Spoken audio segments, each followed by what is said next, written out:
Hey, amazing viewers! Thanks for clicking on DC What If. Today's special feature is what if Superman landed in the Harry Potter wizarding world. Your support through likes, shares, and subscriptions helps us reach more story lovers around the world. Thank you for being part of this community. Now, let's escape into this wonderful story. Chapter 1, The Boy Who Fell from the Stars. The night sky erupted with streaks of light as Ted Tonks stepped out into the garden behind his cottage. Not the usual shooting stars that wizards sometimes sent up in celebration, these were different. Brighter. More purposeful somehow. Andromeda. Come look at this, he called, his breath misting in the cool October air. Andromeda Tonks appeared in the doorway, 7-year-old Nymphadora clinging to her hand. What is it? She asked, wrapping her dressing gown tighter around herself. The sky, Ted pointed upward. Something's happening. One particularly bright light separated from the others, angling sharply toward the earth. Not toward the horizon, but directly toward them. It grew larger, its trajectory unmistakable. Inside. Andromeda yanked Nymphadora back through the door. Ted, now. But Ted stood transfixed, watching as the light plummeted toward their property. It wasn't a shooting star at all, it was something else entirely. Something solid. Dad! Nymphadora screamed from the doorway. Her hair had turned stark white with fear. The object crashed into the field beyond their garden with a tremendous impact that shook the ground beneath their feet. There was no explosion, no fire, just a deep furrow carved into the earth, ending at a metallic object about the size of a small car. Ted pulled his wand from his pocket. Stay here, he told his wife and daughter. You can't possibly be going out there, Andromeda protested, but Ted was already moving toward the impact site. If it's something dangerous, we need to know, he called back. Get ready to contact the ministry. As Ted approached the crash site, the metallic object hissed and began to open. His grip tightened on his wand, ready to cast a shield charm at the first sign of danger. The top of the craft, because that's what it clearly was now, slid back to reveal a small compartment. Inside, bundled in red and blue blankets, was a baby. Ted lowered his wand slightly. Andromeda, he called, his voice shaking. You need to see this. The baby couldn't have been more than a year old. Dark-haired and blue-eyed, he gazed up at Ted without crying, seemingly unharmed by his journey through space. Is that? Andromeda stopped short as she reached the crater, Nymphadora peering around her legs. Merlin's beard, it's a child. Look at the ship, Ted said, gesturing to the sleek metal craft. Strange symbols glowed along its surface, unlike any language he'd ever seen. This isn't wizard-made. And it's certainly not Muggle technology either. Andromeda reached into the craft and gently lifted the baby. He's warm, she said with surprise. And look at this. She tugged at the blanket, revealing a crest embroidered on the fabric, a stylized S within a diamond shape. The baby gurgled and reached up, grabbing a lock of Andromeda's hair with surprising strength. Ow! She carefully disentangled his fingers. Strong little thing, aren't you? What do we do? Ted asked, already knowing the answer in his heart. As a Muggle-born wizard, he understood better than most what it meant to exist between worlds. Andromeda's face softened as she looked down at the child. A descendant of the noble and most ancient House of Black, she had been disowned for marrying Ted. She knew what it meant to be cast out, to have to find your own way. We take him in, she said simply. At least until we figure out where he belongs. Can I see him? Nymphadora asked, her hair shifting to a curious blue. Andromeda knelt, still cradling the baby. This is going to be our secret for now, Dora. A very important secret. Do you understand? Nymphadora nodded solemnly, then broke into a grin as the baby grabbed her finger. He likes me. Ted, we need to hide the ship, Andromeda said urgently. If the ministry finds this. Ted nodded, already casting disillusionment charms on the craft. I'll shrink it and move it to the shed for now. We can examine it properly later. What's his name? Nymphadora asked, tickling the baby's chin. Andromeda turned the blanket over, finding small glyphs stitched into the fabric. It says something here, but I can't read it. The first symbol looks a bit like a K, Ted suggested, peering at the strange writing. Cal, Andromeda said, testing the name. We'll call him Cal. Cal Tonks. The baby, Cal, smiled up at his new family, unaware that his journey from the dying planet Krypton had just ended, while his life in the wizarding world was about to begin. Cal Tonks, get down from there this instant. Andromeda's voice rang through the cottage. 10-year-old Cal, caught floating near the ceiling of his bedroom, grinned sheepishly. Sorry, Mom. I was just practicing. He lowered himself carefully, focusing on the sensation that had become familiar over the years, the strange internal lightness that let him defy gravity. Andromeda sighed as she entered his room. What did we agree about using your abilities inside the house? Only when the curtains are closed and no one's visiting, Cal recited. But the curtains are closed. And what if someone had operated into the garden and looked up at your window, she countered, hands on her hips. Cal flopped onto his bed. No one ever comes here without sending an owl first. That's not the point, young man. Andromeda sat beside him. We've managed to keep your differences private for nearly 10 years now. The older you get, the more important that becomes. I know, Cal said, fidgeting with the edge of his blanket, the same one he'd arrived in, now serving as his bedspread. But sometimes I just forget to stay down. Andromeda's expression softened. I know it's hard. You're special, Cal. But the wizarding world doesn't always react well to special. Because I'm not really a wizard, Cal said quietly. You are absolutely a wizard, Andromeda insisted, though they both knew it wasn't entirely true. You've shown magical ability since you were little. Remember when you changed all the dishes blue because you didn't want to eat peas? Cal smiled at the memory. But Dad says that might just be accidental uses of my other abilities. We don't know for sure. It was an old conversation. Over the years, the Tonks family had documented dozens of incidents that might have been accidental magic or might have been manifestations of Cal's otherworldly heritage. The line between the two had always been blurry. Well, we'll know soon enough, Andromeda said, smoothing his perpetually unruly hair. Your Hogwarts letter should arrive any day now. No squib could float to the ceiling, so you're magical enough for them, I'm sure. What if it doesn't come? Cal asked, voicing his deepest fear. What if I'm not wizard enough? Then we'll continue as we have been, Andromeda said firmly.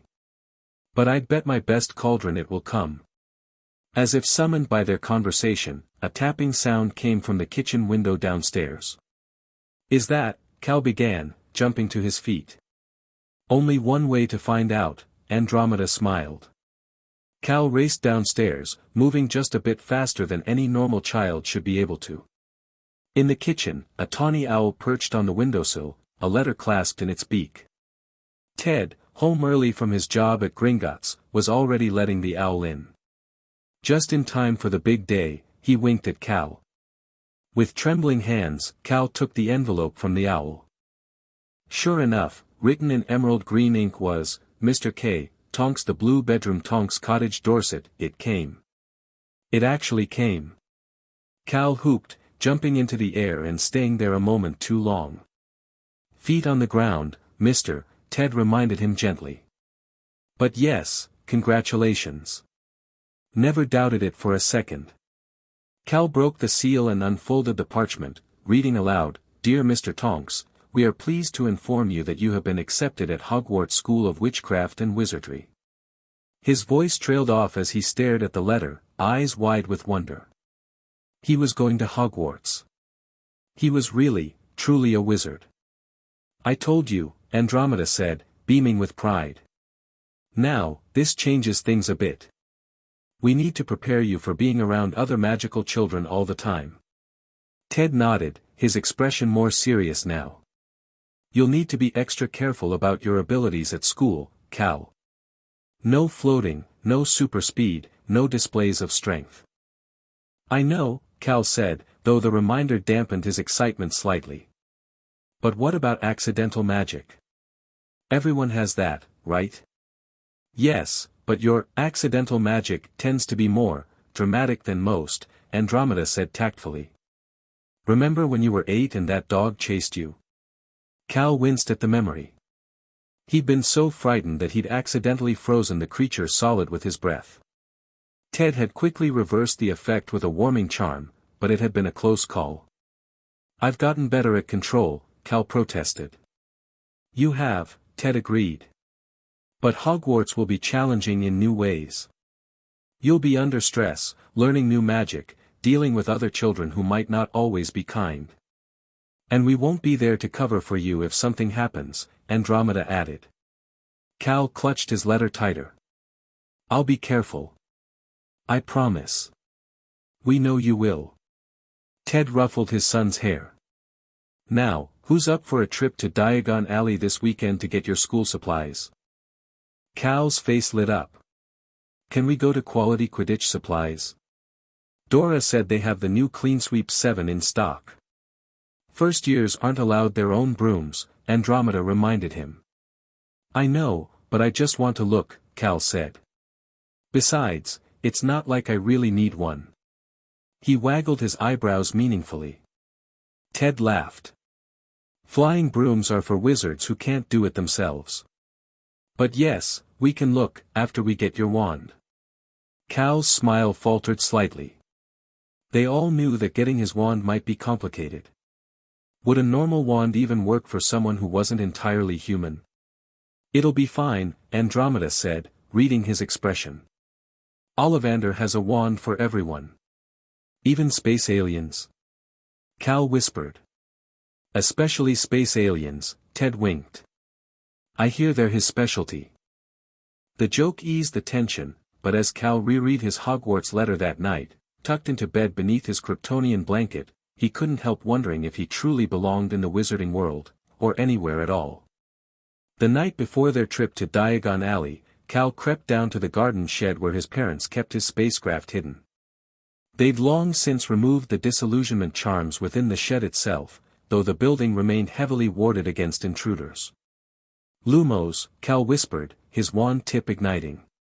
It wasn't his own wand yet, just a practice one Ted had purchased years ago to help him learn basic gestures.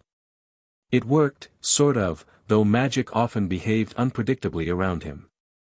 The ship gleamed under the wandlight, its metallic surface still pristine despite the decades since its landing. Ted had managed to shrink it to about the size of a large trunk, making it easier to conceal, but its alien design was unmistakable.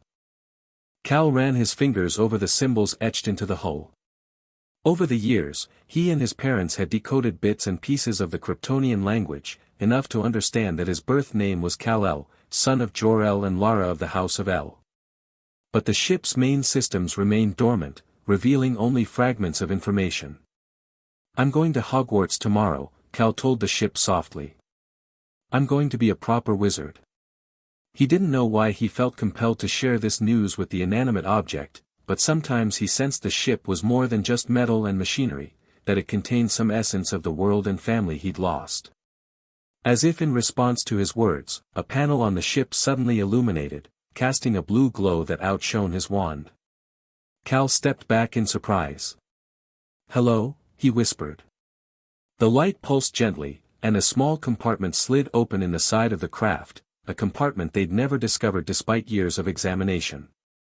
Inside was a crystal, about the length of his finger, inscribed with more Kryptonian symbols. Heart pounding, Cal reached for the crystal. The moment his fingers touched it, the crystal grew warm and the symbols began to glow. A voice spoke, not in English, but in a language Cal somehow understood at a primal level. Kal-El, my son. If you are receiving this message, you have reached the age of reasoning on your adopted world. Dad? Cal whispered, though he knew this must be Jor-El, his biological father. This crystal contains a fraction of Krypton's knowledge, calibrated for your developmental stage. It will help you understand your heritage and abilities as they manifest. More will be revealed when you are ready. Cal stared at the glowing crystal, transfixed. This was the first direct message from his birth parents. Your mother and I sent you to Earth because of its yellow sun. Under its radiation, your Kryptonian cells will absorb and process energy differently than Earth's inhabitants. This will grant you extraordinary abilities that will emerge gradually as you mature. The crystal pulsed once more.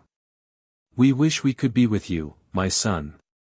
Know that you were loved on Krypton, and that our greatest hope is that you find love on your new world as well. The glow faded, leaving Cal alone in the shed with only his wand light. He clutched the crystal tightly, tears streaming down his face. Cal. Ted's voice called from the house. Are you out there? Quickly, Cal tucked the crystal into his pocket. This was a piece of his first home, his first family. He'd tell his parents about it eventually, but for tonight, he wanted to keep it close. Coming, Dad, he called, wiping his eyes. Just checking something. That night, Cal placed the crystal beneath his pillow, half hoping for more messages from Jor-El. None came, but he dreamed of flying, not floating as he often did accidentally, but soaring high above the clouds, as free as an owl and as fast as a firebolt. In the dream, his Hogwarts robes fluttered behind him like a cape, and the symbol from his blanket shone brightly on his chest. Diagon Alley bustled with preterm activity. Families crowded the narrow street, parents guiding excited children between shops. Cal had visited before, of course, but never to buy his own school supplies. Everything looked different now that he was officially a Hogwarts student. Wand first, Andromeda decided, steering him toward Ollivanders. Then robes, then books. Everything else after. Cal nodded, nervously fingering the crystal in his pocket. Since finding it, he'd felt more connected to his Kryptonian side, more aware of the ways he was different. Would that affect which wand chose him? Would any wand choose him at all? The bell tinkled as they entered Ollivander's shop. The space was narrow and dusty, with thousands of narrow boxes piled high on shelves that reached to the ceiling. Good morning, came a soft voice. Ollivander appeared from between the shelves, his pale eyes gleaming like moons in the dim shop. Ah, the Tonks family. Miss Nymphadora was in just 3 years ago, cypress and unicorn hair, 11 inches, wasn't it? That's right, Ted said, impressed by the wandmaker's memory. Ollivander's gaze settled on Cal. And this must be your son. Come for your first wand, young man. Cal nodded, suddenly unable to speak. Hold out your wand arm, please. Cal extended his right arm. Ollivander's measuring tape began flitting around him of its own accord, measuring everything from his wrist to elbow, shoulder to floor, and even around his head. Every Ollivander wand has a core of powerful magical substance, Ollivander explained as he began pulling boxes from the shelves. We use unicorn hairs, phoenix tail feathers, and dragon heartstrings. No 2 Ollivander wands are the same, just as no 2 wizards are the same. The measuring tape dropped to the floor as Ollivander handed Cal a wand. Maple and dragon heartstring, 10 inches, quite flexible. Give it a wave. Cal took the wand and flicked it gently. Nothing happened, no spark, no glow, not even a puff of smoke. Not that one. Ollivander snatched it back. Try this, ebony and unicorn hair, 9.5 inches, springy. Again, nothing happened. Wand after wand produced no reaction. 10 minutes stretched into 20, then 30. Ollivander seemed increasingly intrigued rather than frustrated. Tricky customer, he murmured. Not to worry, we'll find your match somewhere here. Andromeda and Ted exchanged worried glances. They discussed this possibility, that Cal's alien physiology might be incompatible with wizarding wands. After the 40th wand failed to respond, Ollivander paused, studying Cal intently. Most unusual, he said quietly. I wonder. He disappeared into the back of the shop and returned carrying a very dusty box. This wand is experimental, not one I would typically offer. Holly and Phoenix feather, 11 inches, nice and supple. The Phoenix who gave the feather only ever gave one other. Cal took the wand and immediately felt a strange sensation, not the warm connection wand makers described, but an uncomfortable prickling, as if the wand was simultaneously trying to work with and against him. When he waved it, a few weak red sparks emerged, then fizzled out. "Close," Ollivander muttered, but not quite right. Cal's heart sank. Maybe he really didn't belong at Hogwarts. "Mr. Ollivander," Andromeda spoke up, "might we have a private word?" The wand maker raised an eyebrow but nodded. Ted stayed with Cal while Andromeda and Ollivander stepped to the back of the shop. Cal, with his enhanced hearing, could have eavesdropped on their conversation, but his parents had taught him not to use his abilities that way. When they returned, Ollivander was looking at Cal with fresh interest. "Your mother has shared some unique circumstances about your birth," he said carefully. "Do you perhaps have something of your original family? Something that's always been yours?" Cal hesitated, then reached into his pocket and pulled out the crystal. Ollivander's eyes widened. "May I?" he asked, extending his hand. Reluctantly, Cal handed over the crystal. Ollivander examined it without touching the surface, holding it by the very edges. "Extraordinary," he breathed. "I've never encountered anything like this. It has its own magic, or something very similar to magic, though different in composition." He handed the crystal back to Cal. "I believe I may be able to craft a wand that will work for you, young Mr. Tonks. But it will require something unconventional. Would you be willing to return tomorrow?" Cal looked to his parents, who nodded encouragingly. "Yes, sir," he said. "What will you need?" "Just a small fragment of this crystal, and perhaps a strand from that blanket your mother mentioned. The combination of your heritage and your adopted magical upbringing might create a unique channel for your abilities." "You can do that?" Ted asked. "Create a wand with non-standard components?" "It is extremely rare that I attempt such a thing," Ollivander said. "But there are precedents. Unusual wizards sometimes require unusual wands." The next day, they returned to find Ollivander waiting with a gleaming wand on a velvet cushion. It was unlike any wand Cal had seen before, pale silver blue wood with a subtle shimmer, embedded with tiny fragments of crystal that caught the light. "Silver lime wood," Ollivander explained, "known for its affinity with seers and those who work with unexplored magic. Into it, I've incorporated a filament from your blanket and a sliver of your crystal, bound with phoenix tears. 12 inches exactly. The only wand of its kind I've ever created." With a mix of reverence and trepidation, Cal picked up the wand. Immediately, he felt a surge of warmth spreading up his arm and through his body. The crystal fragments in the wand glowed with inner light, and when he gave it a wave, a shower of blue and red sparks erupted from the tip, swirling around him like a galaxy being born. "Oh my," Ollivander whispered. "I think we can expect great things from you, Mr. Tonks." "Great things indeed." As they left the shop, wand safely tucked in its box, Andromeda squeezed Cal's shoulder. "See? I told you there'd be a wand for you. It's not a normal wand though, is it?" Cal said quietly. "Just like I'm not a normal wizard." "Normal is overrated," Ted grinned. "Your sister can change her appearance at will, your mother can brew potions that would make a master jealous, and I'm the only wizard working in Gringotts Muggle currency exchange. Tonks' family tradition is being extraordinary in your own way." Cal smiled, feeling better. "Where next?" "Madame Malkin's for your robes," Andromeda said. "And then Flourish and Blots. I want to see if they have any books that might help you control your abilities at school." The rest of their shopping proceeded smoothly. At Madame Malkin's, Cal stood patiently as magical measuring tapes flitted around him. In the next fitting station, a pale, pointed-faced boy was also being fitted for Hogwarts robes. "Hello," the boy said, noticing Cal. "First year at Hogwarts too?" Yes, Cal replied, trying to sound confident. My father's next door buying my books and my mother's up the street looking at wands, the boy said with a bored drawl. Then I'm going to drag them off to look at racing brooms. I don't see why first years can't have their own. I think I'll bully father into getting me one and I'll smuggle it in somehow. Cal frowned slightly. That doesn't seem fair to the other students. The boy raised an eyebrow. Life isn't fair.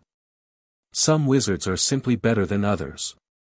My family, for instance, has been pure blood for centuries. He eyed Cal speculatively.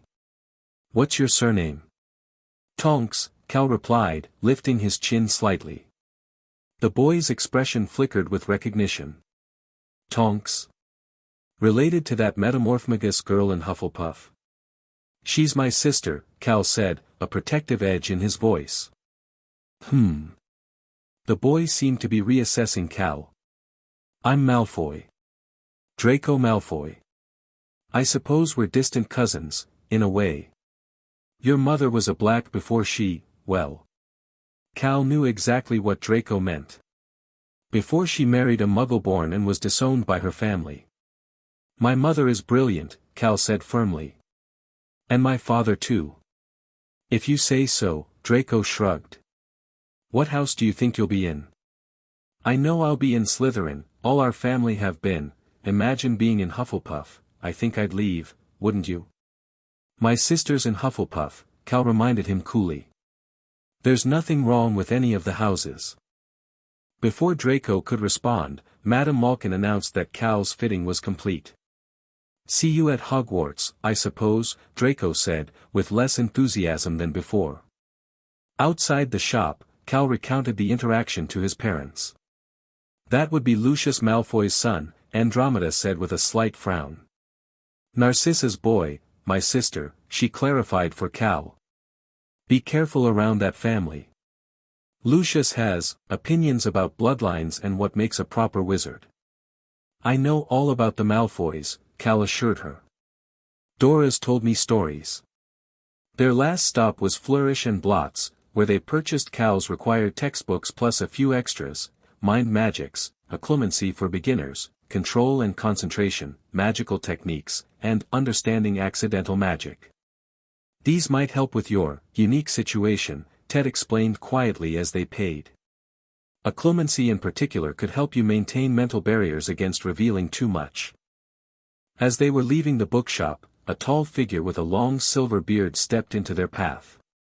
Ah, the Tonks family, Albus Dumbledore smiled, his blue eyes twinkling behind half-moon spectacles. I thought I might find you here today. Ted and Andromeda exchanged surprised glances. Headmaster Dumbledore, Andromeda greeted him. What a coincidence. Is it? Dumbledore's eyes twinkled even more brightly. I find that the most meaningful encounters rarely are. And this must be young Cal. He extended a hand to the boy. I've been looking forward to meeting you. Cal shook the headmaster's hand, feeling simultaneously awed and nervous. You have, sir. Indeed. Your sister speaks very highly of you, and I've heard interesting reports about your magical development over the years. Cal shot a questioning look at his parents. Had they told Dumbledore about him? Perhaps we could discuss matters over ice cream. Dumbledore suggested. Florian Fortescue's has an excellent new flavor, butterbeer ripple with cinnamon crackle.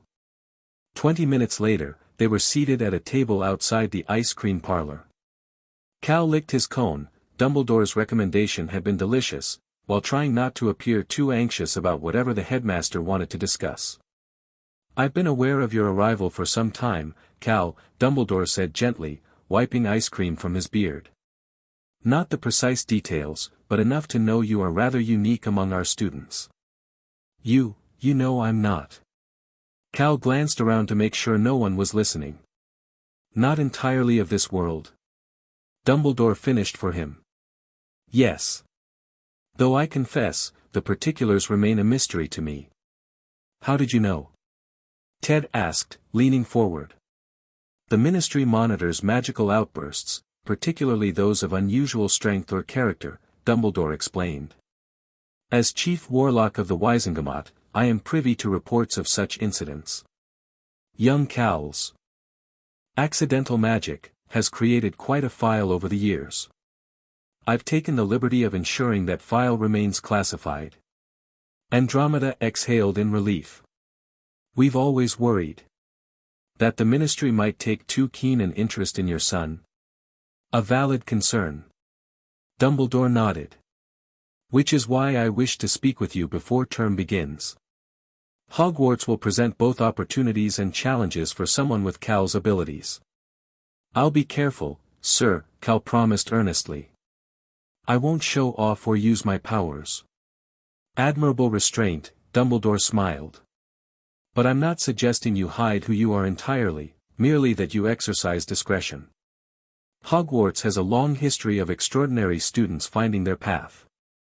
He reached into his pocket and withdrew a small package wrapped in purple cloth. I took the liberty of bringing you something that might help. He handed it to Cal. A welcome gift, if you will. Cal unwrapped the cloth to find a pair of ordinary-looking glasses with round frames. Sir? He questioned, confused. His Kryptonian vision was perfect, better than perfect. These are enchanted to appear ordinary, Dumbledore explained. But they serve multiple purposes. First, they will help mask the occasional glow that I'm told occurs when your abilities manifest strongly. Second, they will assist you in controlling your more unusual visual capabilities, which I understand can be overwhelming in a castle full of magic. Cal's eyes widened in surprise.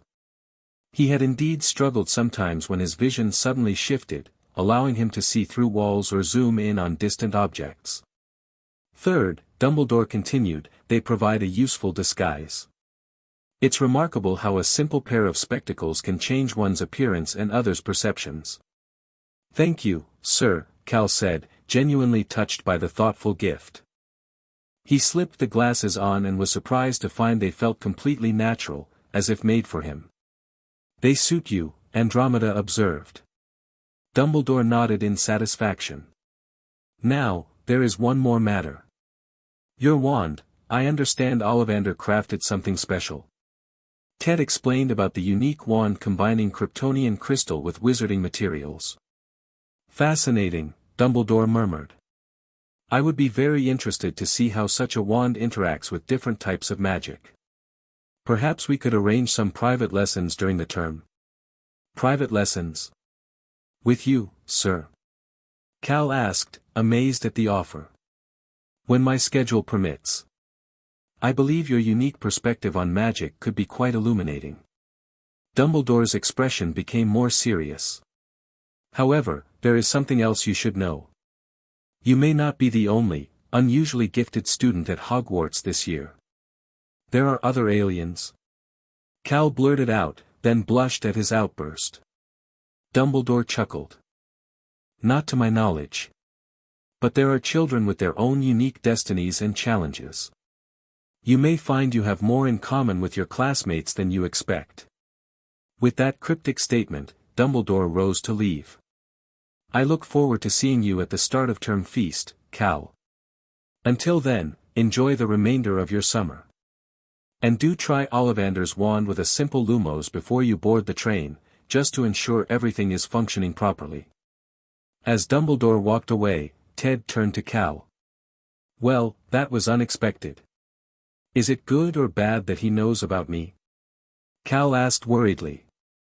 Good, I think, Andromeda said after a moment's consideration. Dumbledore is eccentric but wise. If he's taking an interest in your education, that can only be helpful. Cal nodded, running his fingers over the frames of his new glasses. He'd gone from worrying about fitting in at Hogwarts to having the headmaster himself offer private lessons. The wizarding world was full of surprises, not unlike Cal himself. Platform 9 3/4 bustled with activity as the Tonks family made their way through the barrier. Cal pushed his trolley carefully, mindful of his strength. His trunk contained not only his school supplies but also his Kryptonian blanket and crystal, hidden in a secret compartment Ted had added. There's the train, Nymphadora pointed out unnecessarily, her hair cycling through excited colors before settling on her preferred pink. Though now in her 4th year, she seemed almost as thrilled as Cal about the journey. Remember what we discussed, Andromeda said quietly as they found a spot along the platform. If you feel your abilities becoming difficult to control, focus on my breathing, find a quiet place, and use the techniques from the Occlumency book, Cal recited. And write to you immediately. And no showing off, Ted added, no matter how tempting it might be. I know, Dad, Cal smiled. I'm going to be just a regular first-year wizard. Well, not too regular, I hope, Ted winked. But yes, discretion is key. The warning whistle blew. All around them, families were saying their goodbyes as students began boarding the train. Come on, I'll help you find a compartment, Nymphadora offered. First years always look so lost. Cal hugged his parents tightly, careful not to squeeze too hard. I'll write every week, he promised. We're so proud of you, Andromeda said, her eyes suspiciously bright. Remember, being different isn't a burden, it's a gift. With one last wave, Cal followed his sister onto the train. They made their way down the corridor, peering into compartments until they found one occupied by a single girl with bushy brown hair, already dressed in her Hogwarts robes. Mind if my brother joins you? Nymphadora asked cheerfully. First year, very well behaved, only mildly extraterrestrial. Dora! Cal hissed, mortified. The girl looked up from her book with interest. Extraterrestrial? As in, from space. She's joking, Cal said quickly. My sister thinks she's funny. I am hilarious, Nymphadora grinned. I'm Tonks, by the way, just Tonks, not Nymphadora if you value your limbs, 4th year Hufflepuff. And this is my brother Cal. Hermione Granger, the girl replied, extending her hand formally. First year as well. Are you really from space? That would be fascinating. I've read all about theoretical magical beings from other worlds and magical mysteries of the cosmos, but the author seemed rather speculative. She's definitely joking, Cal insisted, shaking Hermione's hand while shooting a warning look at his sister. I'm as human as you are. More or less, Nymphadora added with a wink. Anyway, I'm off to find my friends. Be good, alien boy. Don't abduct anyone without permission. With that, she sauntered off, morphing her nose into a pig's snout as she left just to make Cal squirm. Your sister can change her appearance, Hermione observed. Is she a metamorphmagus? I've read they're extremely rare. Yeah, she is, Cal confirmed, heaving his trunk onto the luggage rack with a bit too much ease. Born that way. And are you? Hermione asked, her keen eyes noting how effortlessly he'd lifted the heavy trunk. No, I'm just me, Cal said, adjusting his glasses nervously. Hermione seemed about to press further when the compartment door slid open again. A round-faced boy stood there looking tearful. Sorry, he said, but have you seen a toad? I've lost mine. No, sorry, Cal replied. Want us to help you look? I've been up and down the train 3 times already, the boy said miserably. Trevor keeps getting away from me. I know a summoning charm, Hermione offered, though I've only read about it, never tried it. It's supposed to be 4th year magic. I could try, Cal suggested, pulling out his unusual wand. He didn't know the charm, but he did have exceptionally good eyesight and hearing. Maybe if he concentrated. What kind of wand is that?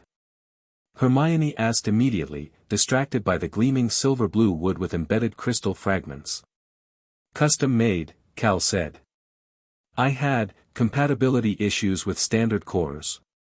Fascinating, Hermione breathed. May I? She held out her hand. Cal hesitated. Ollivander had warned that his wand might react unpredictably to other wizards. Better not. It can be temperamental with other people. Oh. Hermione looked disappointed but nodded. Well, shall we help look for the toad the conventional way, then? For the next 20 minutes, they searched nearby compartments for Trevor. Cal discreetly used his enhanced senses, finally detecting a faint croaking from inside the wall of the bathroom.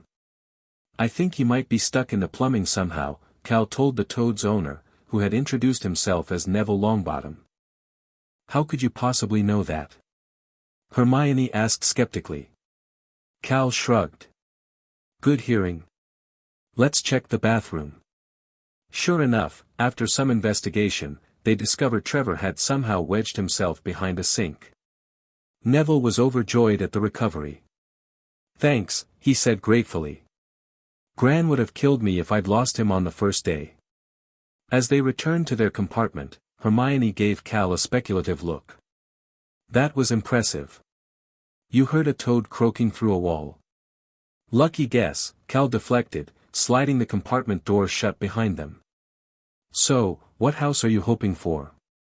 The diversion worked. Hermione launched into an analysis of all 4 Hogwarts houses, their histories, and famous alumni. Gryffindor sounds by far the best, though Ravenclaw wouldn't be bad either. What about you? My sister's in Hufflepuff, so that might be nice, Cal said. But I'm not really sure where I belong. The Sorting Hat decides based on your qualities and values, Hermione said knowledgeably. I read about it in Hogwarts, a history. The countryside was flashing past the window now, becoming wilder and darker. Cal felt a mix of excitement and apprehension growing in his chest. Soon he'd be at Hogwarts, about to be sorted, about to begin his magical education, and facing the daily challenge of hiding his true nature. Are you all right?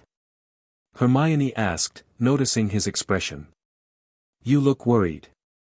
Just nervous about fitting in, Cal admitted. I'm not like most wizards.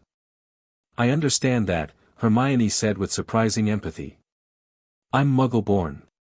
Everything about this world is new to me.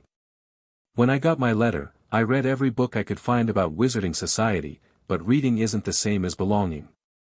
Cal smiled, feeling a connection with this earnest, bookish girl. I guess we're both outsiders in a way. Then we can be outsiders together, she declared with a determined nod. What's that saying? In unity, there is strength. On my family's crest, sort of, there's a similar phrase in another language, Cal said, thinking of the Kryptonian symbols he'd recently begun to decipher. El Mayara, it means stronger together. El Mayara, Hermione repeated carefully. What language is that? Cal hesitated. An old family dialect. Not widely spoken anymore. Before Hermione could inquire further, the compartment door slid open again, revealing Draco Malfoy flanked by 2 large boys who resembled bodyguards. So it's true, Draco drawled. The other Tonks is starting this year. His eyes flicked to Hermione. And you are? Hermione Granger, she replied coolly, clearly picking up on Draco's condescending tone. Granger? Draco repeated. Not a wizarding name, is it? My parents are dentists, Hermione said, lifting her chin. Muggles, Draco sneered, turning back to Cal. You should be more selective about your company, Tonks. Some wizarding families are better than others. I can help you there. Cal stood up, suddenly feeling protective of his new friend. He was slightly taller than Draco despite their age similarity, and though he was careful not to appear intimidating, something in his stance made Draco take a small step back. I think I can tell the right sort for myself, thanks, Cal said firmly. And Hermione seems like exactly the right sort to me. Draco's pale face flushed pink. You'll go the same way as your parents if you're not careful. Associating with mudbloods and blood traders, I'd stop there if I were you, Cal interrupted, his voice dangerously quiet. He could feel heat building behind his eyes, a new sensation that had started recently and that his parents had warned might be another emerging ability. Is there a problem here? Came a new voice. An older student with red hair and a prefect badge stood in the corridor behind Draco's group. No problem, Draco said smoothly. Just introducing myself to my cousin. He shot Cal a look that clearly said this wasn't over, then sauntered away with his cronies in tow. First year's settling in all right? The prefect asked.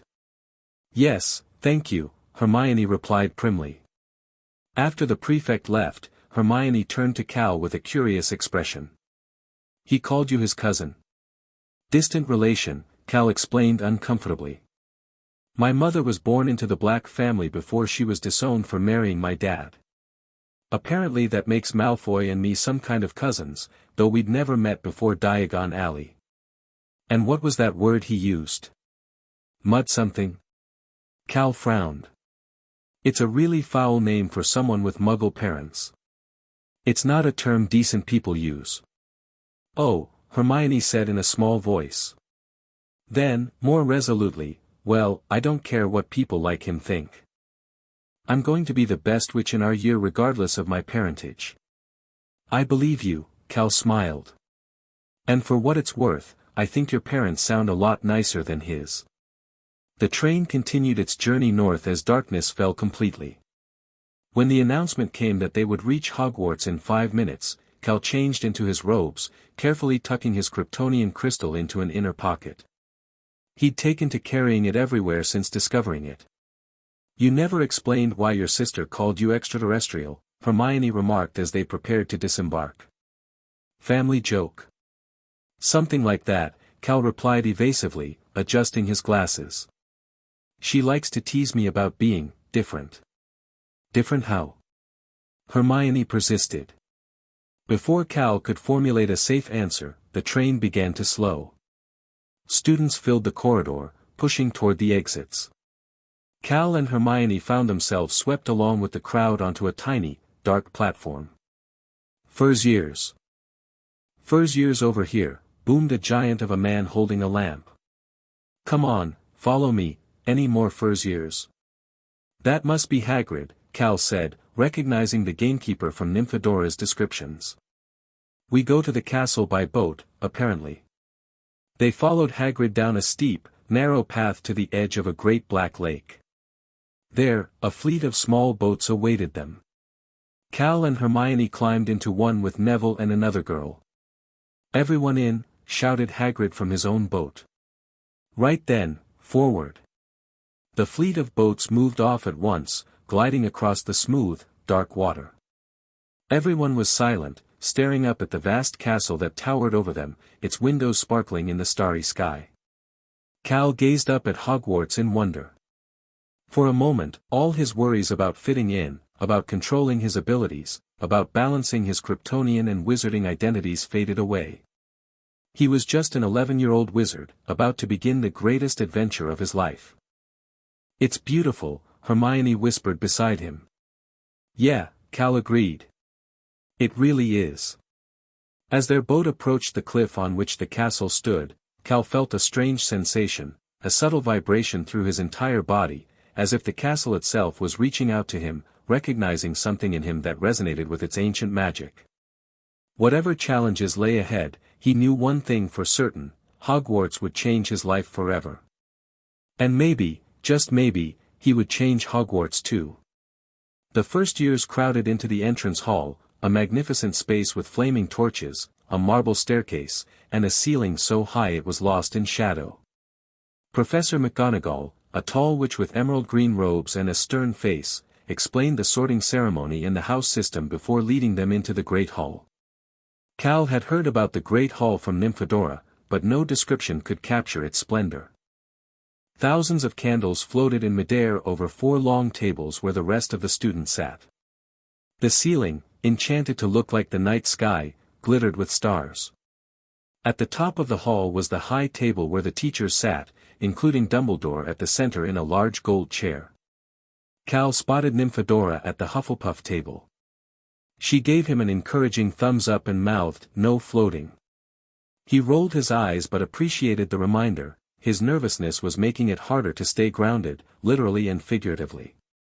Professor McGonagall placed a 4-legged stool and the famous sorting hat before them. The hat looked ancient and patched, but Cal could see strange energies swirling within it, another manifestation of his developing Kryptonian vision. To his surprise, a rip near the brim opened like a mouth, and the hat began to sing about the 4 Hogwarts houses and their founders. When it finished, the hall burst into applause. "When I call your name, you will put on the hat and sit on the stool to be sorted," Professor McGonagall announced, unrolling a long scroll of parchment. Cal watched as, one by one, his fellow first-years were sorted. Hermione became a Gryffindor after nearly a minute with the hat on her head. Neville also went to Gryffindor, looking relieved. When Draco Malfoy's turn came, the hat had barely touched his head before declaring, Slytherin. Finally, after Thomas, Dean, became another Gryffindor, McGonagall called, Tonks, Cal. Whispers broke out across the hall. Tonks? Like the Metamorphmagus? Must be her brother. Doesn't look much like her. Cal walked forward, acutely aware of every eye upon him.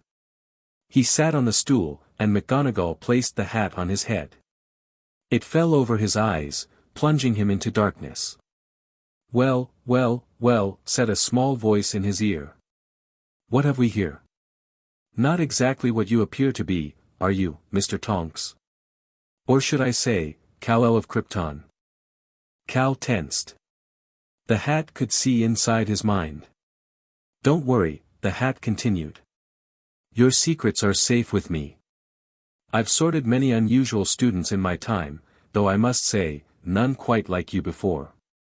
Now, where to put you? I just want to fit in," Cal thought desperately. Fit in? With your abilities? That's an admirable but challenging goal, the hat mused. You have courage, certainly, Gryffindor would nurture that. And a fine mind too, Ravenclaw would help you understand both your magical and Kryptonian heritage. Hufflepuff would give you loyalty and acceptance, like your sister found. And Slytherin, yes, you have ambition too, a desire to be something greater than yourself. The hat seemed to be taking an unusually long time. Cal could hear murmurs in the hall. Was this what they called a hat stall? You're a complex individual, Cal Tonks, the hat continued. Straddling 2 worlds, neither fully one nor the other. But where will you find your true path? It paused thoughtfully. I see in your mind a symbol, truth, justice, hope. Noble ideals. And I see how fiercely you defended your new friend from prejudice on the train. Yes, I think it better be Gryffindor. The hat shouted the last word to the entire hall. Cal removed it with shaky hands and walked toward the Gryffindor table, where Hermione had saved him a seat. The Gryffindors were clapping enthusiastically, though none so loudly as Nymphadora over at the Hufflepuff table, who had stood up to cheer for her brother. That took ages. Hermione whispered as he sat down. The hat was on your head for nearly 4 minutes. It had a lot to consider, Cal said cryptically, adjusting his glasses. Once the last student was sorted, Blaise Zabini to Slytherin, Dumbledore stood to deliver a welcome speech consisting of only 4 peculiar words, nitwit. Blubber. Oddment. Tweak. Food appeared on the golden plates, and the feast began in earnest. Cal loaded his plate, suddenly ravenous. One of the advantages of his Kryptonian physiology was an accelerated metabolism that allowed him to eat considerably more than an average human without appearing gluttonous. As he ate, he chatted with his new housemates. The Weasley twins, Fred and George, immediately declared him definitely cooler than Percy, upon learning he was Nymphadora Tonks' brother. Hermione peppered nearly headless Nick with questions about the castle's history, while Neville seemed content just to have made it into Gryffindor at all. From his seat, Cal could see the high table clearly. Dumbledore was in animated conversation with Professor McGonagall. A hook-nosed teacher with greasy black hair was talking to a nervous-looking man in a purple turban.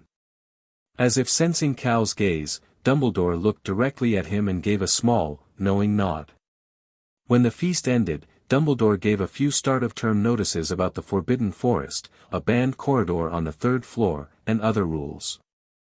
Then they sang the school song, a chaotic affair with everyone finishing at different times, before being dismissed to their dormitories. As the Gryffindor first years followed Percy Weasley through the castle, Cal marveled at the moving portraits, the shifting staircases, and the general sense of ancient magic that permeated the walls. His enhanced senses could detect layers of spells, centuries of enchantments woven together like a complex tapestry. They reached the entrance to Gryffindor Tower, a portrait of a fat lady in a pink dress who asked for a password, Caput Draconis. Inside was a cozy common room filled with squashy armchairs, tables, and a roaring fire. Percy directed the boys up one staircase to their dormitory, where 5 four-poster beds hung with deep red velvet curtains awaited them. Their trunks had already been brought up. Cal would be sharing with Neville, Dean Thomas, Seamus Finnegan, and Ron Weasley. As the other boys changed into pajamas and fell into exhausted conversation about their families and backgrounds, Cal stood by the window, gazing out at the night sky. Somewhere up there was Krypton, or rather, where Krypton had been. His first home, lost forever. But here, in this ancient castle of magic, he had found a second home. A place where, despite his differences, he might find acceptance and purpose. "You all right, Cal?" Neville asked, noticing his pensive expression. Cal turned from the window with a smile. "Never better," he said truthfully. "Just thinking about how lucky I am to be here." Later, as his dormmate's breathing settled into the steady rhythm of sleep, Cal lay awake, his Kryptonian crystal clutched in his hand beneath the covers. Its faint glow was comforting in the darkness. "I'm at Hogwarts," he whispered to it in Kryptonian, the words coming to him instinctively. "I wish you could have seen this, Father. Mother." A world of magic, not so different from Krypton's science in many ways. The crystal warmed slightly in response, as if acknowledging his words. Cal tucked it carefully into his pillowcase and closed his eyes, ready to begin his new life as both the last son of Krypton and a Gryffindor first year. Whatever challenges lay ahead, controlling his powers, protecting his secrets, finding his place between two worlds, he would face them with courage. After all, that's what it meant to be a Gryffindor. That's what it meant to be a Tonks. And, he was beginning to understand, that's what it meant to be Kal-El. Chapter 2, neither wizard nor muggle. Cal stared at the blank wall across from the tapestry of Barnabas the Barmy trying to teach trolls ballet. Nymphadora's instructions echoed in his head, walk past it 3 times thinking about what you need. "Come on," he muttered, pacing back and forth. "I need a place to practice, somewhere no one will see me, somewhere safe to use my abilities." On his third pass, a door materialized in the previously empty wall. Cal grinned, glancing quickly up and down the corridor to make sure no one was watching before slipping inside. The room beyond was perfect, spacious and high-ceilinged with reinforced walls padded with some kind of energy-absorbing material. A series of training dummies stood in one corner. Practice targets lined another wall. There was even a small bookshelf with titles like, Controlling Your Inner Power, and, Focus and Restraint, a practical guide. "Thanks, Dora," Cal whispered. His sister had told him about the Room of Requirement at the end of his first year, suggesting it might be exactly what he needed for his extracurricular training. It had been a challenging first year at Hogwarts. While Cal had excelled in most of his classes, particularly charms and defense against the dark arts, controlling his growing Kryptonian abilities had proven increasingly difficult. There had been several close calls, nearly floating out of his bed during a nightmare, accidentally crushing a telescope in astronomy, and the incident during flying lessons when his broom had snapped in half because he'd gripped it too tightly during takeoff. Now, starting his second year, Cal was determined to gain better control. The summer had brought new developments, enhanced hearing that could pick up conversations from across the Tonks property, occasional bursts of heat behind his eyes when he got angry, and increasingly unpredictable episodes of super strength. Cal removed his robes and glasses, placing them carefully on a bench near the door. Taking a deep breath, he focused on the sensation of lightness he'd come to associate with flying, or floating, at least. His feet lifted a few inches off the ground. "Higher," he whispered, concentrating.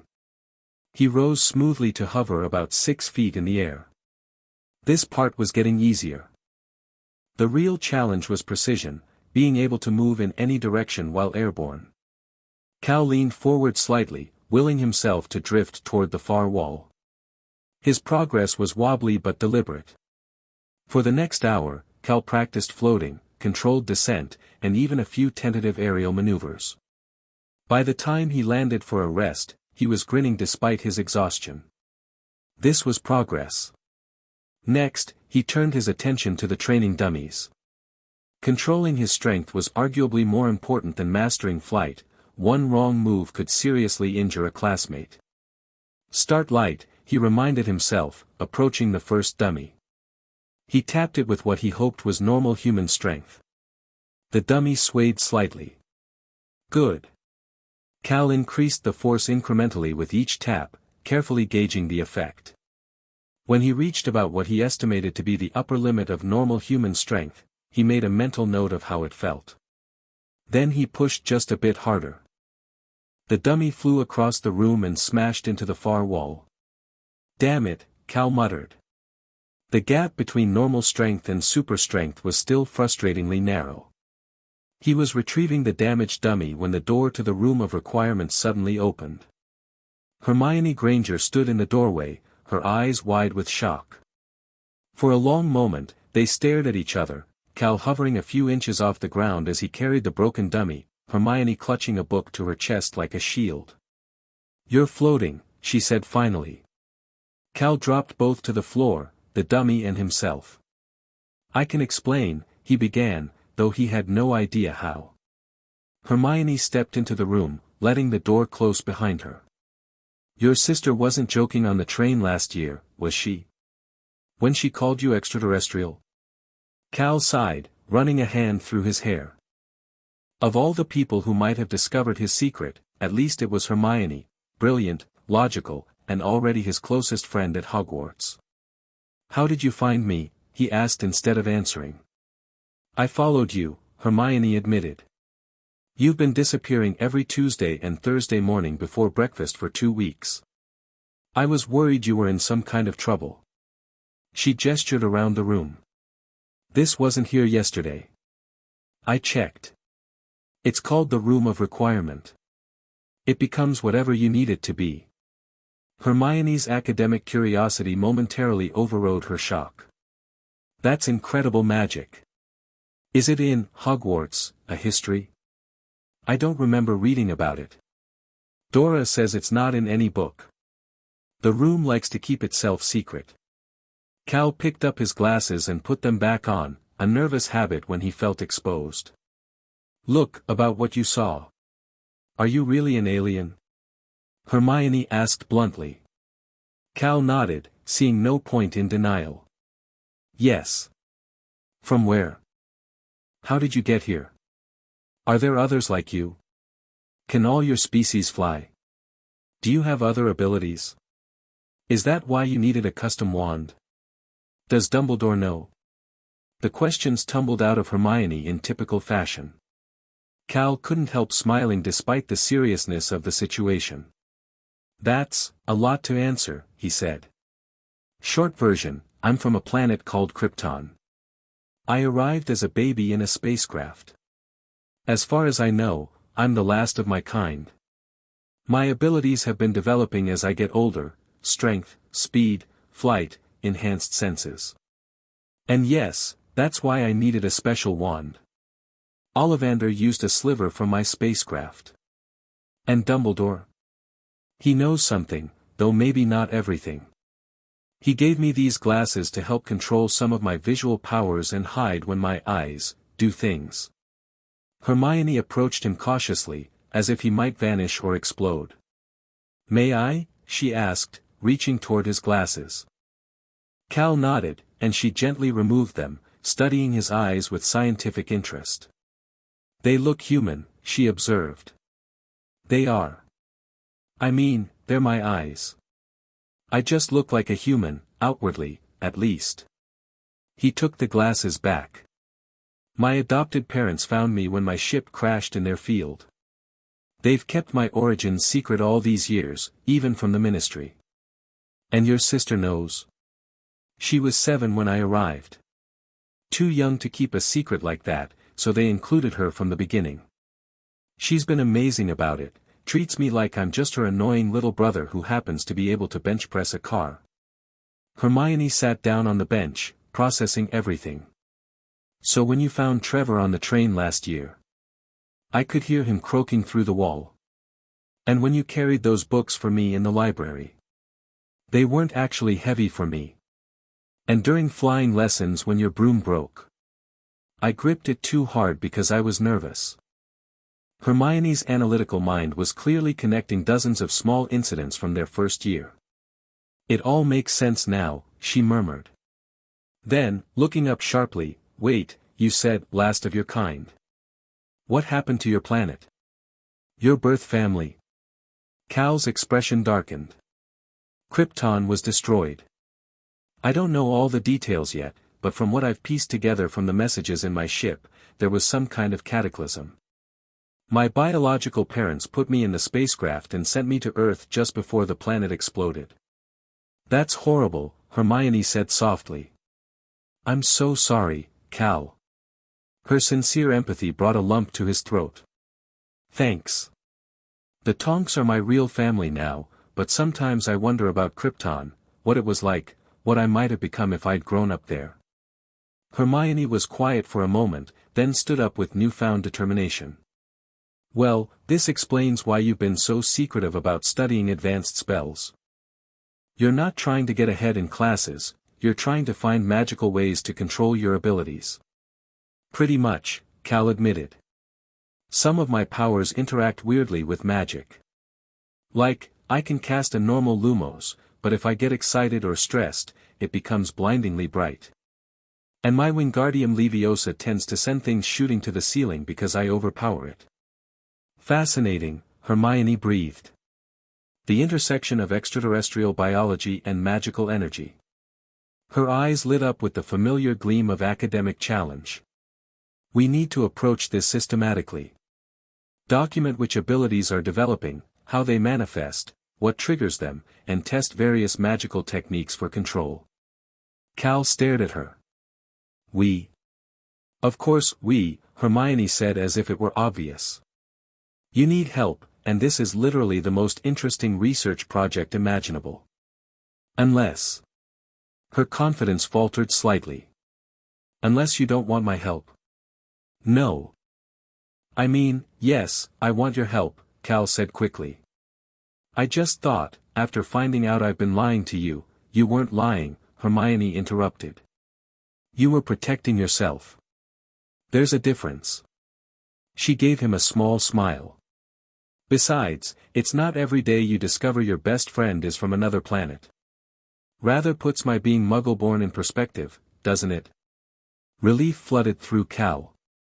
So you're not freaked out?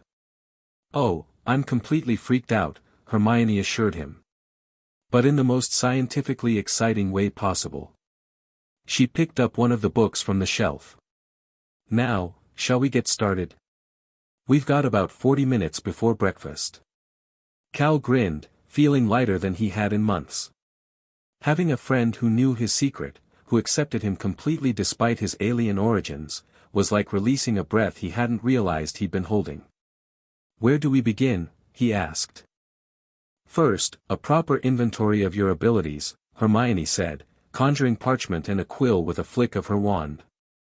Then we categorize them by type, physical, sensory, energy-based. Next, we develop testing protocols. After that, I've created a monster, Cal laughed. Hermione looked up from her rapidly filling parchment with a mock-stern expression. That's research assistant to you, space boy. And just like that, their partnership was born. You should try out for the Quidditch team, Hermione suggested one October afternoon as they walked back from Hagrid's hut. There's an opening for Chaser since Alicia Spinnet broke her arm so badly even Madame Pomfrey says she needs a month to recover. Cal nearly dropped the rock he'd been casually tossing from hand to hand, a rock that weighed about 30 pounds, though he was handling it like a tennis ball. Are you insane? Me on a broomstick, in a competitive situation? Recipe for disaster. Not necessarily, Hermione countered. You've been practicing control for weeks now. Besides, your abilities might actually be an advantage in Quidditch. Exactly the problem, Cal sighed. It wouldn't be fair. Fair? Hermione scoffed. Draco Malfoy's father bought the entire Slytherin Team Nimbus 2001s just so his son could play Seeker. How is that fair? At least your advantages are natural. Natural for a Kryptonian, maybe. Think about it, Hermione persisted. Your reflexes, your coordination, your spatial awareness, they'd make you an excellent chaser. And you wouldn't have to use super strength or flight to be good. Cal looked skeptical. What if I get competitive and forget to hold back? That's why you need real-world practice situations, Hermione said reasonably. You can't spend your whole life avoiding activities because you're afraid of revealing your abilities. She had a point. After nearly 2 months of systematic training in the Room of Requirement, Cal had made significant progress in controlling his strength, speed, and occasional floating. The real test would be maintaining that control under stress, like, say, a Quidditch match. I'll think about it, he conceded. 3 days later, Cal found himself on the Quidditch pitch with a school broom, trying out for the temporary chaser position under the watchful eye of Oliver Wood, Gryffindor's maniacally dedicated captain. Tonks, right? Wood said, looking him over critically. Any relation to the Hufflepuff girl who crashed into the commentator's stand 2 years ago? My sister, Cal admitted. But I promise I have better coordination. That proved to be an understatement. Even on the school's ancient Clean Sweep 5, Cal demonstrated natural flying ability, not because of his developing power of flight, which he was carefully not using, but because his enhanced reflexes and spatial awareness made him exceptionally good on a broom. When it came to handling the quaffle, Cal was careful to use only what appeared to be normal strength, though his accuracy was pinpoint. He scored 8 goals out of 10 attempts against Wood, who was known to be an excellent keeper. Not bad, Tonks, Wood said afterward, looking impressed despite himself. Have you flown much before? Just the basic lessons last year, Cal said truthfully. But my sister's been talking Quidditch strategy since I was little. Wood nodded thoughtfully. Well, you're clearly the best of today's prospects. Practice is Monday, Wednesday, and Friday at dawn. Don't be late. Fred and George Weasley, the team's beaters, flanked Cal as he walked back to the castle. Nicely done, Tonks Jr., Fred, or possibly George, said. Wood's practically giddy, added George or possibly Fred. Been depressed since Spinnet's injury. I'm just filling in temporarily, Cal reminded them. Until Alicia recovers. If you play like that in matches, she might have competition for her spot, Fred grinned. Cal frowned at the idea. The last thing he wanted was to take someone else's position permanently because of his unfair advantages. When he told Hermione about making the team, she was predictably enthusiastic. This is perfect. You'll get to practice control in a high-stress environment without any real risk. No real risk? Cal echoed incredulously. What if I accidentally throw the quaffle through someone's chest? Or break my broom? Or start floating when I fall off? First, you won't fall off with your reflexes. Second, we've been practicing controlled strength for weeks, and you haven't had an accident since September. Third, she paused. Okay, the floating might be an issue, but just focus on staying on your broom. Easy for you to say, Cal muttered. You're not the one who has to remember not to outfly a nimbus while riding a cleaning tool. Despite his concerns, Cal found himself enjoying Quidditch practice. The physical exertion was satisfying in a way magical training often wasn't, and it provided a legitimate outlet for his enhanced abilities, properly restrained, of course. Wood was thrilled with his new chaser's performance, especially Cal's uncanny ability to anticipate where other players would be. He didn't mention that his enhanced hearing let him track his teammates by their heartbeats, even without seeing them. The first match of the season, Gryffindor vs. Slytherin, arrived in mid-November. As Cal changed into his scarlet Quidditch robes in the locker room, he felt a mix of excitement and apprehension. This would be the biggest test of his control yet. Nervous, Tonks? Asked Katie Bell, another chaser, as they prepared to take the field. A bit, Cal admitted, adjusting his glasses. Dumbledore had assured him they would stay firmly in place during flying, secured by a subtle sticking charm. You'll be brilliant, Katie assured him. Just remember Wood's plays and watch out for Flint, he flies like he's trying to commit murder. Wood gave his usual pre-match pep talk, which seemed to consist largely of, "We've got to win," repeated in various emphatic tones. Then they were marching onto the pitch to thunderous applause from three-quarters of the school, Slytherin being the obvious exception. From the corner of his eye, Cal spotted Nymphadora in the stands, her hair Gryffindor red and gold for the occasion. Next to her was Hermione, holding a banner that read, "Fly High, TONKS." He suppressed a groan at her choice of words. Madame Hooch gave her instructions, the captains shook hands, or rather, attempted to crush each other's fingers, and then they were off. Cal kicked hard against the ground and soared into the air, the wind whipping through his hair. For the first few minutes, everything went smoothly. Cal caught and passed the quaffle with appropriate human strength, scored once with a clean shot through the left hoop, and successfully avoided a bludger sent his way by one of the Slytherin beaters. Then Marcus Flint, the troll-like Slytherin captain, decided Cal was too much of a threat. As Cal streaked toward the goal with the quaffle, Flint deliberately flew into his path, aiming not for the ball but for Cal himself. Time seemed to slow as Cal's enhanced reflexes kicked in. He could see the collision coming but had a split second to decide, take the hit like a normal wizard would, or use his abilities to avoid it. At the last possible moment, Cal twisted in a way that should have been impossible on a broom, passing just over Flint's head while maintaining possession of the quaffle. The move was so fluid, so acrobatic, that a gasp went up from the crowd.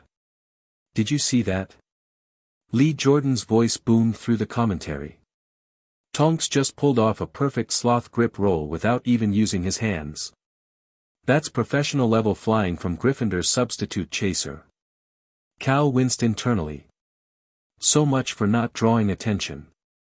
The match intensified after that, with the Slytherin team targeting Cal specifically. Twice more he had to make spectacular evasive maneuvers that pushed the boundaries of what should have been possible on his mediocre broom. When he scored his fifth goal with a throw that might have been a touch too powerful, sending the Slytherin keeper spinning with the force of the quaffle as it soared through the hoop, murmurs began to spread through the crowd. "Something's not right about that Tonks kid. No second-year flies like that. Did you see how hard he threw that? Nearly took Bletchley's head off."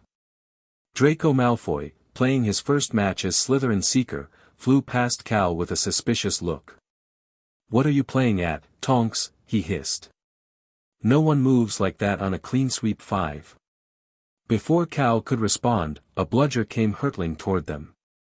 Both boys scattered, but Cal couldn't help noticing that the bludger changed direction in mid-air to follow him specifically. "What the?" he muttered as the bludger chased him around the pitch. This wasn't normal bludger behavior. "Tonks! You've picked up a rogue one!" Fred Weasley shouted, flying to intercept. He swung his bat with all his might, knocking the bludger toward the Slytherin end. But the bludger merely curved in the air and came back for Cal. For the next 5 minutes, Cal played a dangerous game of dodge the bludger while trying to continue as chaser. Fred and George flanked him protectively, taking turns batting away the persistent ball, but it kept returning with unnatural determination. "Someone's tampered with it," George shouted over the wind. "It's been fixed to go after you." The situation became even more complicated when Potter, Gryffindor's Seeker, suddenly went into a dive, clearly having spotted the snitch. Malfoy was right on his tail. With the Weasley twins distracted by the developing Seeker duel, Cal was left momentarily unprotected. The rogue bludger seized its opportunity, smashing directly into his chest with bone-crushing force. Or rather, it would have been bone-crushing for a normal wizard. For Cal, it was more like being hit with a particularly enthusiastic bludger. The impact knocked him sideways on his broom but didn't cause any actual damage. The problem was that everyone had seen him take a direct hit from a bludger and remain upright, not even winded. Merlin's beard. Lee Jordan's voice echoed across the stadium. Tonks just took a bludger to the chest and he's not even fazed. What is this kid made of? Cal felt dozens of curious eyes on him. This was exactly the kind of attention he didn't need. Fortunately, at that moment, Potter caught the snitch, ending the game with Gryffindor's victory. As the teams descended to the ground, Cal could hear the whispers spreading like wildfire. Did you see that bludger hit him? Should have knocked him clean off his broom. No normal wizard could take that kind of impact. Something weird about that Tonks boy. Professor McGonagall was pushing through the crowd, her face tight with concern. Mr. Tonks, are you all right? That bludger hit you directly, you should go to the hospital wing immediately. I'm fine, Professor, Cal insisted. It just caught my shoulder pad. A complete lie, but what else could he say? McGonagall looked skeptical. Nevertheless, Madame Pomfrey should examine you. Bludger impacts can cause internal injuries that aren't immediately apparent. Cal found himself escorted to the hospital wing despite his protests. Hermione and Nymphadora joined the procession, exchanging worried glances behind McGonagall's back. That wasn't subtle, Nymphadora whispered when she got close enough. Half the school saw you shrug off that hit. It wasn't my fault. Cal hissed back. What was I supposed to do, fake an injury? Actually, yes, his sister replied. Sometimes looking normal means pretending to be hurt when you should be. In the hospital wing, Madame Pomfrey insisted on examining Cal despite his assurances that he was fine. When she tried to cast diagnostic charms, however, she encountered the same problem his parents had noted years ago: healing and diagnostic magic behaved strangely around Cal's Kryptonian physiology. Most peculiar, she muttered as her diagnostic spell produced a confused jumble of colors instead of the standard blue glow. Are you quite sure the bludger hit you directly, Mr. Tonks? It might have just grazed me, Cal lied. Everything happened so fast. Madame Pomfrey looked dubious but eventually released him with instructions to return if he felt any pain or dizziness. As soon as they were clear of the hospital wing, Nymphadora rounded on him. This is getting dangerous, little brother. People are asking questions. I know, Cal sighed. But what was I supposed to do? Let the bludger actually hurt me? Of course not, Hermione interjected. But we need a better strategy for situations like this. Maybe some kind of charm that creates the illusion of normal human vulnerability? Nymphadora shook her head. It's not just about physical stuff anymore. The way he flew today, those maneuvers, no second year should be capable of that level of flying, especially not on a school broom. So what are you saying? Cal asked. That I should quit the team. Maybe, Nymphadora said bluntly. At least until you've got better control of which abilities you're using and when. The thought of quitting Quidditch sent a pang through Cal's chest. Despite the risks, he genuinely enjoyed playing, the speed, the teamwork, the simple joy of flying, even if he was technically using a broom instead of his developing powers. I need some time to think, he said finally. I promised I'd play until Alicia's back, at least. Just be careful, Nymphadora warned. The last thing we need is the Ministry taking an interest in you. Little did they know, it was already too late for that. The first sign of trouble came at breakfast 2 days after the match.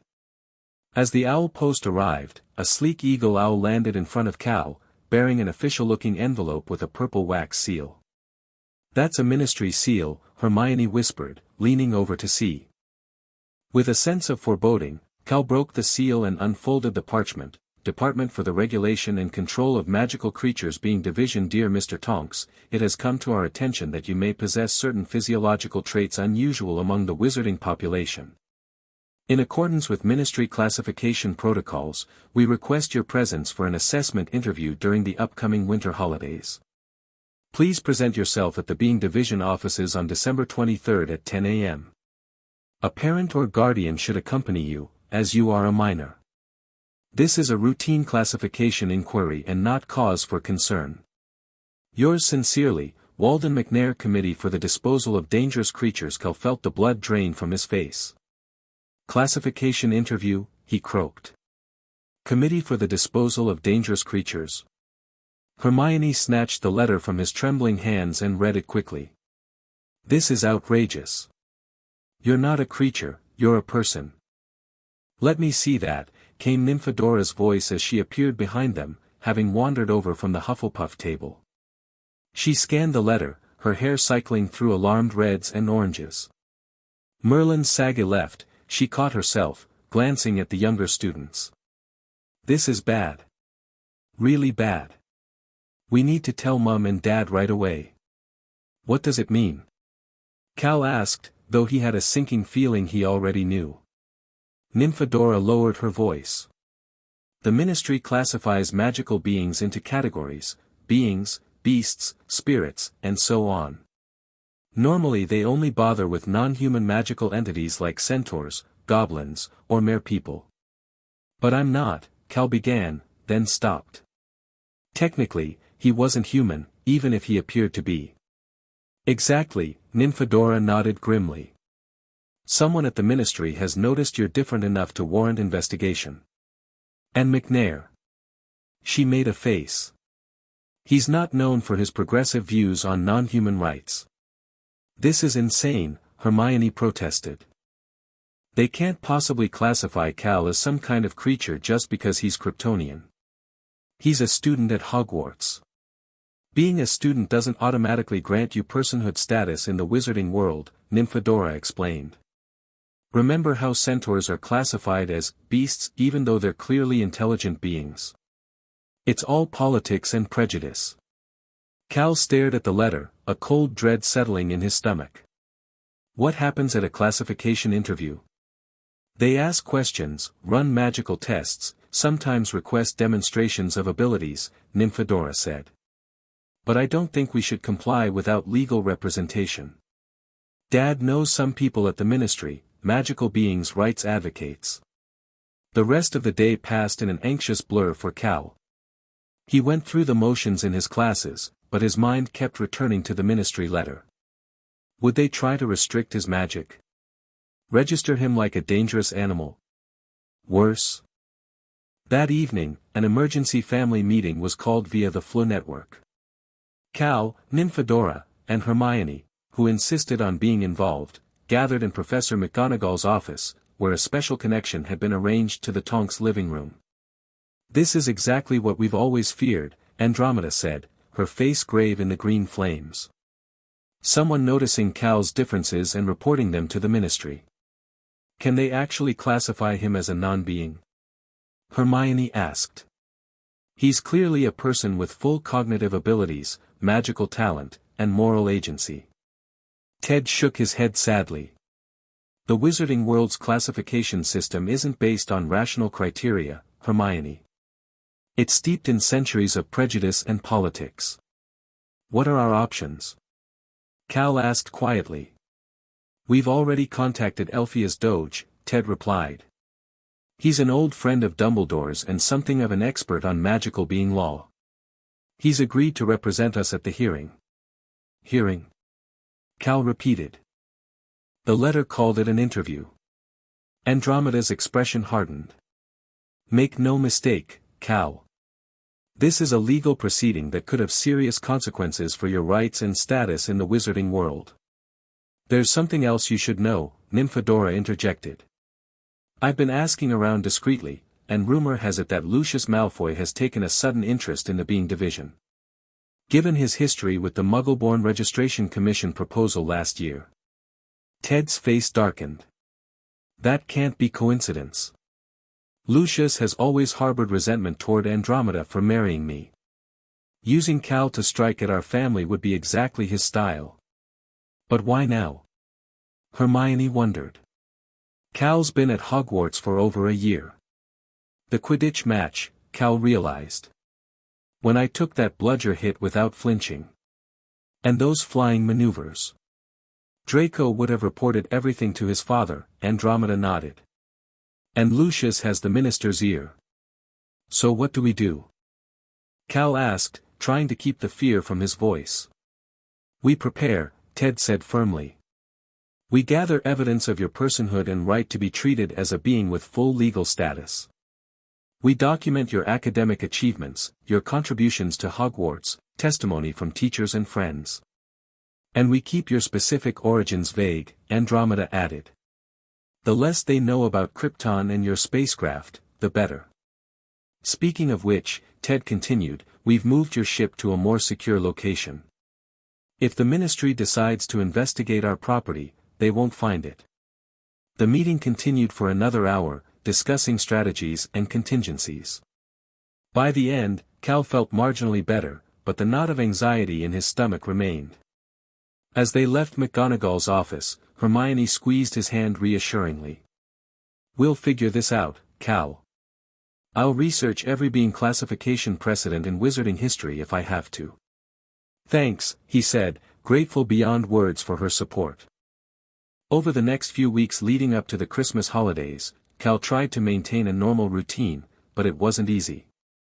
He continued playing Quidditch, though with exaggerated caution, sometimes deliberately missing shots he could have easily made or pretending a bludger graze had hurt more than it did. In the room of requirement, he and Hermione intensified their research into the legal status of non-human magical beings.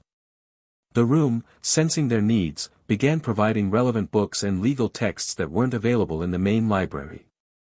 "Listen to this," Hermione said one evening, hunched over a dusty tome titled Sentience and Sorcery, The Legal History of Being Status. "There's a precedent from 1753 when a wizard with mixed vampire heritage was initially classified as a beast, but successfully appealed on the grounds that his magical education demonstrated being status." "That sounds promising," Cal said, looking up from his own research. "It is, but there's also this troubling case from 1892, Hermione continued. A half-giant was reclassified from being to beast after an incident where he displayed abnormal physical resilience that the Ministry deemed threatening. Cal winced. That hits a bit too close to home. As the Christmas holidays approached, another complication arose. Professor Quirrell, the twitchy defense against the dark arts teacher, had begun taking an unusual interest in Cal. Several times, Cal had caught the professor staring at him with an intensity that made the hairs on the back of his neck stand up. "There's something off about him," Cal told Hermione after a particularly uncomfortable dada lesson where Quirrell had insisted Cal demonstrate a shield charm, then hit him with spells far more powerful than those used on other students. "He's always been strange," Hermione agreed. "But you're right, he does seem especially interested in you lately. Do you think he reported you to the Ministry?" "Maybe." Cal frowned, recalling the odd sensation he sometimes experienced around Quirrell, a subtle weakness, almost like nausea. "There's something else, too. When I'm near him for too long, I feel different. Not exactly sick, but not right either." Hermione looked alarmed. "Different how? Is it affecting your abilities?"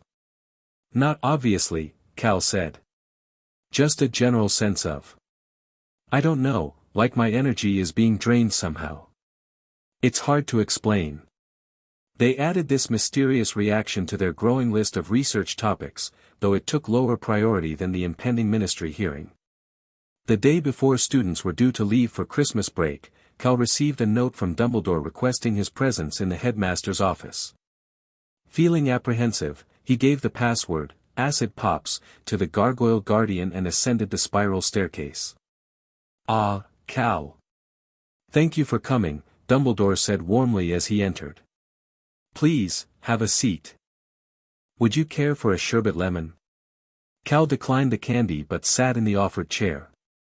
Fawkes the Phoenix trilled softly from his perch, and Cal felt an immediate affinity with the magical bird, another being of extraordinary power who cycled through life differently than those around him. "I understand you've received a summons from the Ministry," Dumbledore said, getting straight to the point. "Yes, sir," Cal nodded. "For a classification hearing." "Indeed." Dumbledore's blue eyes were serious behind his half-moon spectacles. "A concerning development, though not entirely unexpected given recent events." "The Quidditch match," Cal guessed. Among other things, Dumbledore agreed.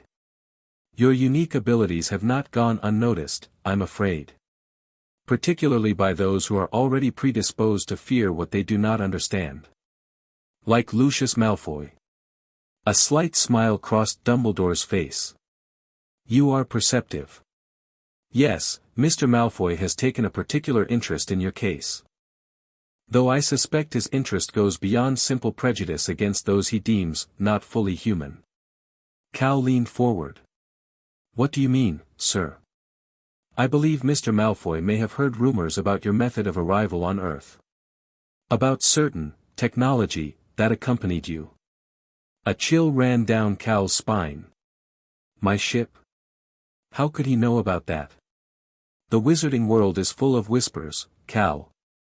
Over the years, there have been stories, mostly dismissed as fanciful, about objects falling from the sky, containing strange metals and powers beyond wizarding understanding. Dumbledore steepled his fingers. Those with certain ambitions have always been fascinated by the possibility of harnessing such power. You think Malfoy wants my spacecraft, Cal realized. Not just to classify me as a beast or whatever. I believe that may be his ultimate goal, yes. The classification hearing provides a convenient pretext to investigate your background more thoroughly. The implications were chilling. If Lucius Malfoy, with his known dark arts connections and blood supremacist views, got his hands on Kryptonian technology.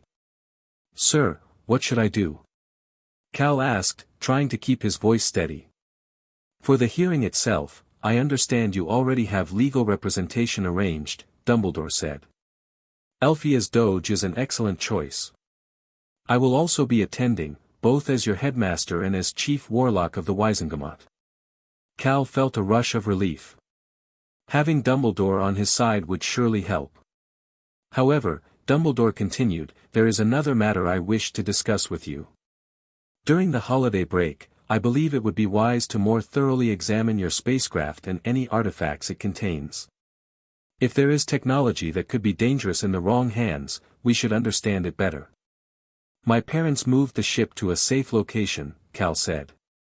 Yes, but I wonder if you would permit me to examine it with you? There may be aspects of its construction or contents that respond specifically to you, as its occupant. Cal considered the request. He trusted Dumbledore, and the headmaster's magical expertise far exceeded anyone else's he knew. If anyone could help understand the intersection of Kryptonian technology and wizarding magic, it would be Albus Dumbledore. I'll have to ask my parents, Cal said finally. But I think they'd agree. Excellent. Dumbledore's eyes twinkled. One more thing before you go, Cal. I've been meaning to ask, how are those glasses working out for you? Cal touched the frames automatically. Very well, sir. They've helped a lot with controlling my vision abilities. I thought they might. They're modeled after an artifact I once encountered, spectacles that allowed the wearer to see through illusions. I modified them to help you see through, well, less metaphorical things, when you wish to, and to block that ability when you don't. Thank you, sir. They've been invaluable. You're quite welcome. Dumbledore rose from his chair, signaling the meeting was ending. Oh, and Cal. Regardless of what the ministry might say or do, never forget that your true classification is not determined by their committees, but by the choices you make and the person you choose to be. Cal left the headmaster's office feeling both reassured and troubled. Dumbledore's support was encouraging, but the revelation about Lucius Malfoy's interest in his spacecraft added a new dimension of danger to the situation. He needed to warn his parents immediately, and make sure his ship and its secrets remained secure. The Christmas holidays began with a tense journey on the Hogwarts Express. Cal sat with Hermione, who had insisted on changing her holiday plans to accompany him to the ministry hearing. You don't have to do this, Cal told her for perhaps the dozenth time. It's going to be boring legal stuff, and you should be with your parents. Don't be ridiculous, Hermione replied briskly. My parents understand completely. Besides, I've already compiled 3 feet of notes on being classification precedents. Someone needs to organize the evidence for Mr. Doge.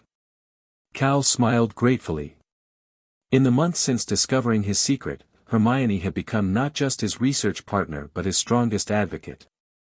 Her methodical mind and unwavering loyalty were exactly what he needed facing the Ministry's inquiry. Nymphadora joined them partway through the journey, flopping into the seat opposite with her usual lack of grace. "So, battle plans for Operation Classify this?" she asked, making a rude gesture that had Hermione giggling despite the serious situation. "We've been reviewing historical precedents," Cal explained, focusing on cases where magical education and demonstrated personhood overrode physical differences from standard humans. "Smart," Nymphadora nodded. "But be prepared for some serious prejudice in that committee. McNair's a piece of work. Rumor has it he enjoys his job dispatching dangerous creatures a bit too much."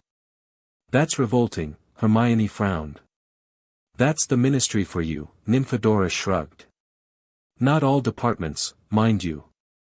Dad says the magical law enforcement folks under Madame Bones are pretty decent. But the regulation of magical creatures crowd." She made a face. When they arrived at King's Cross, Ted and Andromeda were waiting, their expressions carefully composed for public appearance, though Cal could see the worry in their eyes. "Good journey?" Ted asked as he helped with their trunks. "Uneventful," Cal replied. "Where's the ship now?" Ted glanced around to make sure no one was listening. "We'll discuss that at home." Home turned out not to be the Tonks cottage, but a small wizarding inn on the outskirts of London where they'd rented rooms for the duration of the hearing. "Too risky to go home," Andromeda explained as they settled in. "The Ministry might be watching the house." Once they were safely behind privacy wards, Ted revealed that they'd moved Cal's spacecraft to a secure location within the Department of Mysteries, courtesy of an unspeakable who owed Andromeda a favor from their Hogwarts days. "The Department of Mysteries?" Cal repeated, shocked. "Isn't that, inside the Ministry?" "Hiding in plain sight," Ted nodded. "And the one place in the Ministry that Lucius Malfoy can't easily access." The unspeakables answer only to themselves, practically speaking. "The ship is safe there," Andromeda assured him. "And they've promised not to examine it without our permission. They're simply storing it securely." "Dumbledore wants to look at it with me," Cal said, explaining his meeting with the headmaster. Ted and Andromeda exchanged glances. "If Dumbledore thinks it's important, we should arrange it," Ted said finally. "But after the hearing. One crisis at a time." The next few days were consumed with preparations. Elphias Doge, a wheezy old wizard with a silver mustache, arrived to review their strategy. Hermione presented her research with such thorough organization that the elderly lawyer actually applauded. "Most impressive, young lady," he wheezed. "You have a future in magical law, should you choose it." The morning of the hearing arrived all too quickly. Cal dressed in his best wizarding robes, trying to project confidence he didn't feel. The glasses Dumbledore had given him felt like a shield, a small barrier between his true self and the scrutiny he was about to face. "Remember," Ted told him as they prepared to leave, "answer honestly but briefly. Don't volunteer information they don't specifically ask for. And if you're unsure about something, look to Mr. Doge before responding. And try not to accidentally display any abilities," Nymphadora added. "No matter how much they might provoke you." The Ministry of Magic was intimidating even from the visitor's entrance, a red telephone booth that descended underground into a vast atrium. Cal had visited once before with his father but had never ventured into the department offices. They checked in at the security desk, where Cal's unusual wand drew curious looks from the guard, then took a lift to Level 4, Department for the Regulation and Control of Magical Creatures. The Being Division's waiting area was an uncomfortable space with hard wooden benches and faded posters showing various magical creatures labeled with their classification status. Cal noticed there were far more listed under Beast than Being. "Ah, the Tonks family," came a smooth voice from the doorway. Lucius Malfoy stood there, resplendent in expensive black robes with silver fastenings, his long blonde hair perfectly groomed. "How, quaint to see you all together. Andromeda stepped protectively in front of Cal. Lucius. I wasn't aware you had business with the Being Division today. Oh, I make it my business to be informed about all manner of unusual creatures entering our world, Lucius replied with a cold smile. His pale eyes fixed on Cal. Particularly when they might present unique opportunities for study. My son is not a creature to be studied, Ted said firmly, moving to stand beside his wife. Your son. Lucius emphasized the word with obvious skepticism. Yes, well, that's precisely what today's hearing will determine, isn't it? What exactly young Mr. Tonks is. Before the confrontation could escalate, the inner door opened, and a ministry which called, classification hearing for Cal Tonks, beginning in courtroom 3. Lucius inclined his head mockingly. Best of luck, he said, before gliding away toward the courtroom.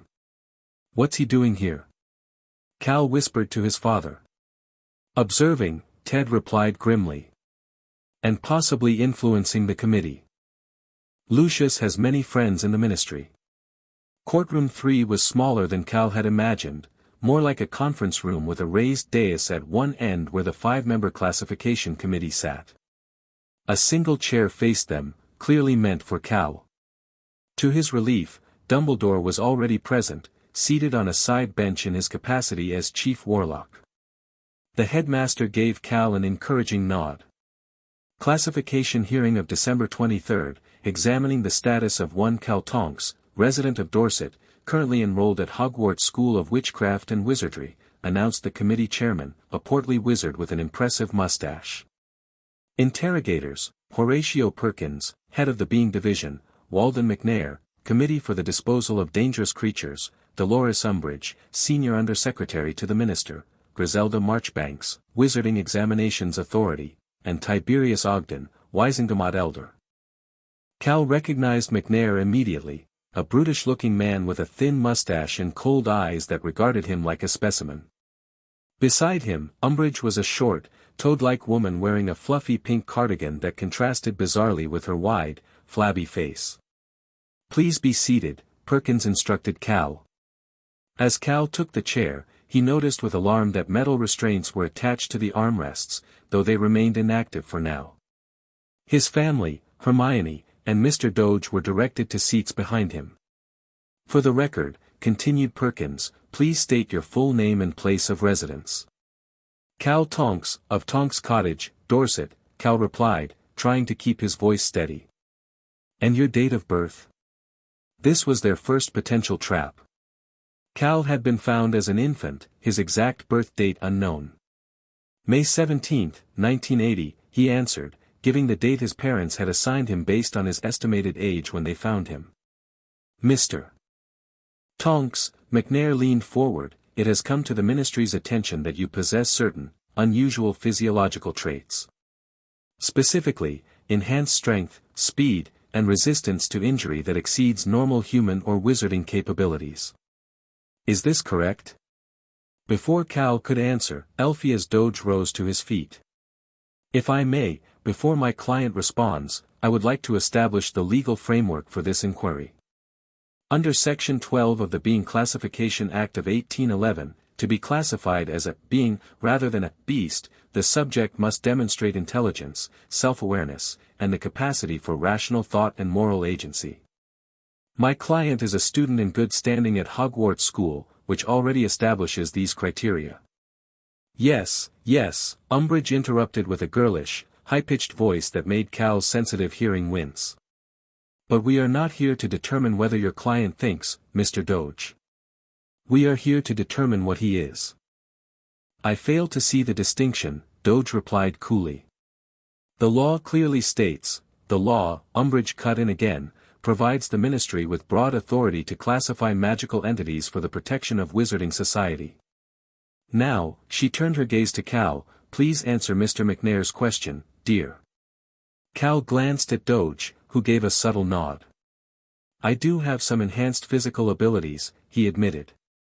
They've been developing gradually as I've grown. And the origin of these abilities, pressed McNair. Are they the result of a magical accident? A curse? Creature inheritance? Another trap. Cal chose his words carefully. I was born with them. They're a natural part of who I am. Born with them, Perkins repeated, making a note. To which species or magical race do these abilities trace? Before Cal could answer, Dumbledore smoothly interjected. If I may, as the child's headmaster, I can confirm that young Mr. Tonks displays fully human cognitive and magical development. His physical abilities, while unusual, do not impair his capacity to function as a full member of Wizarding Society. Indeed, his academic record is exemplary.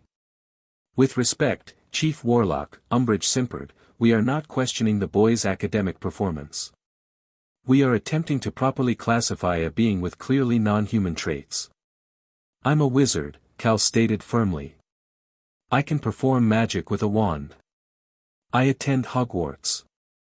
I live with a wizarding family. Yet you took a bludger to the chest without injury, McNair countered. No human wizard could do that. I was wearing protective gear, Cal lied. And it didn't hit me directly. We have multiple eyewitness accounts that contradict that statement, Umbridge said sweetly. Including from Professor Severus Snape, who was officiating the match. Cal's heart sank. He hadn't realized Snape had been watching him so closely. The ability to withstand physical trauma is not grounds for non-being classification, Doge argued. Many wizards possess unusual magical traits or resistances. The wizard Randolph Carter was famously impervious to fire, yet maintained full being status. Mr. Tonks, Madame Marchbanks spoke for the first time, her voice elderly but sharp. Can you explain the origin of your abilities? We are not here to persecute you, only to understand. Cal hesitated, looking to his parents. This was the crux of the matter, how much to reveal about his true origins.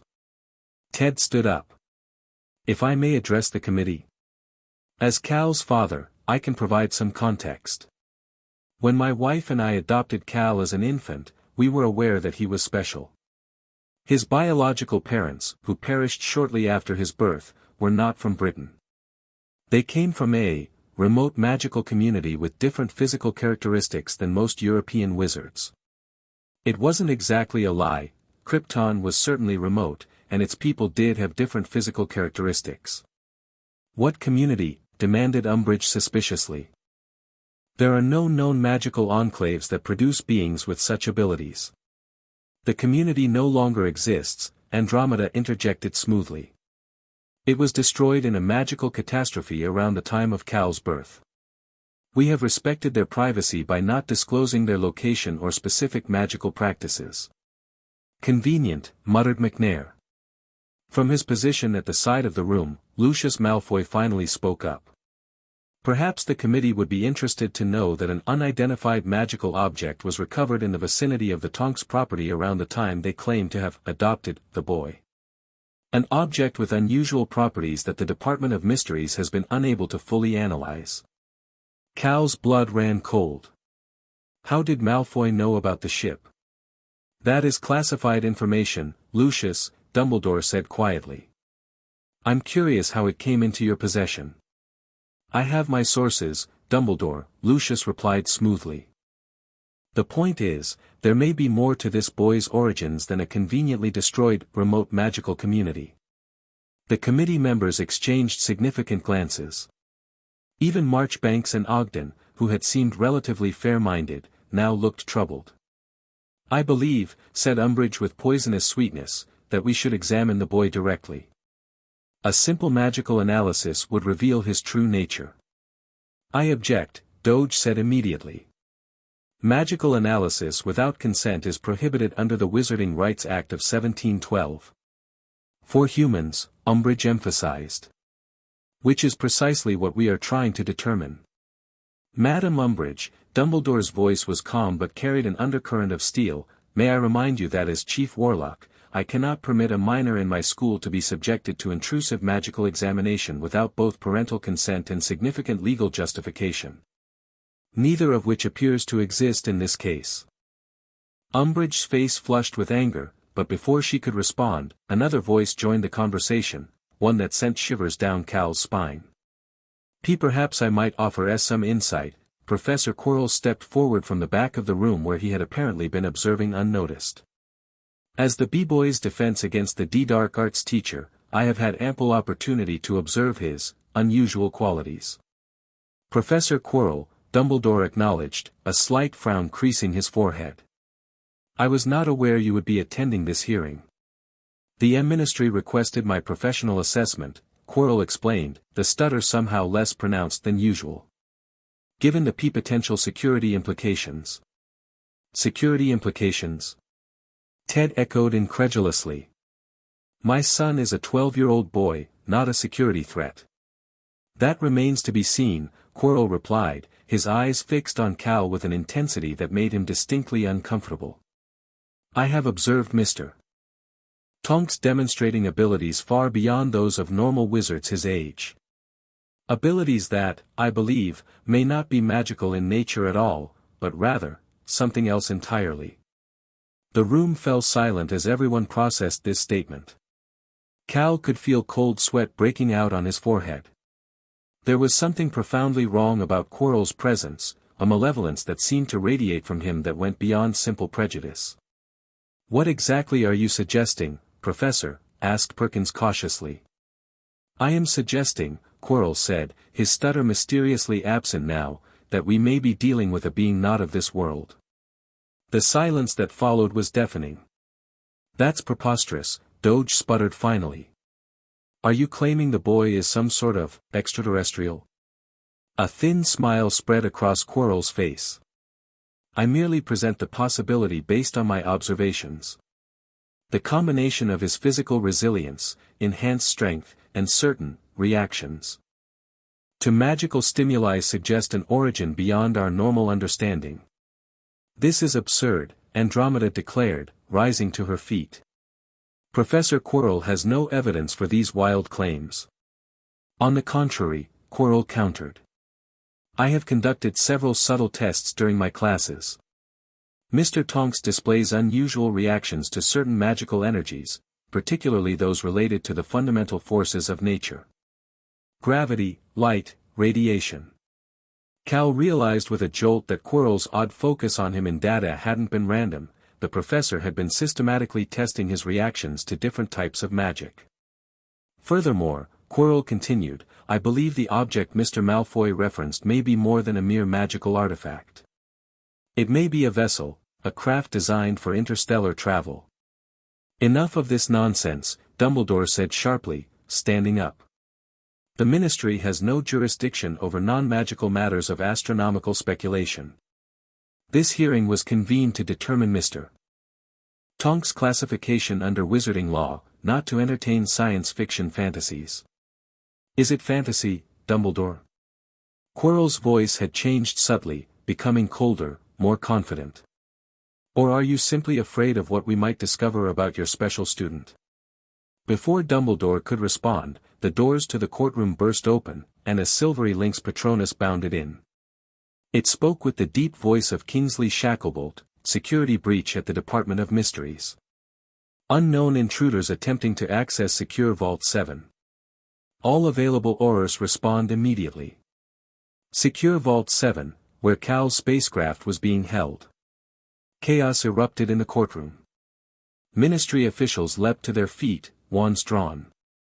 Perkins called for order while McNair and Umbridge began demanding the hearing continue. "This session is suspended pending security resolution," Ogden declared, overriding their objections. "All non-essential personnel must evacuate to the atrium immediately." In the confusion, Quirrell slipped away unnoticed. Cal, however, saw him go, and saw the calculating look the professor cast back at him before disappearing through the door. "We need to get to the Department of Mysteries," Cal whispered urgently to his father. "Someone's trying to steal my ship." Ted nodded grimly. "Dumbledore," he called over the din, "the vault." Dumbledore was already moving toward them. "Indeed. I suspect this is no coincidence. What do we do?" Hermione asked, her face pale but determined. You and Nymphadora go with Andromeda to the atrium, Dumbledore instructed. Ted, Cal, and I will investigate this disturbance. I'm coming too, Nymphadora declared, her hair turning a determined red. I'm training to be an Auror, this is exactly the kind of situation I should be involved in. There was no time to argue. The five of them slipped out of the courtroom while Ministry officials were still shouting orders and trying to establish a proper evacuation procedure. The lifts will be monitored, Dumbledore murmured. We'll take the stairs. He led them to an unmarked door that opened onto a spiraling staircase descending deep into the Ministry's lower levels. As they hurried down, Cal's enhanced hearing picked up sounds of conflict below, shouts, the crack of spells, and a strange humming that he recognized immediately as coming from his spacecraft. Someone's activated it, he said urgently.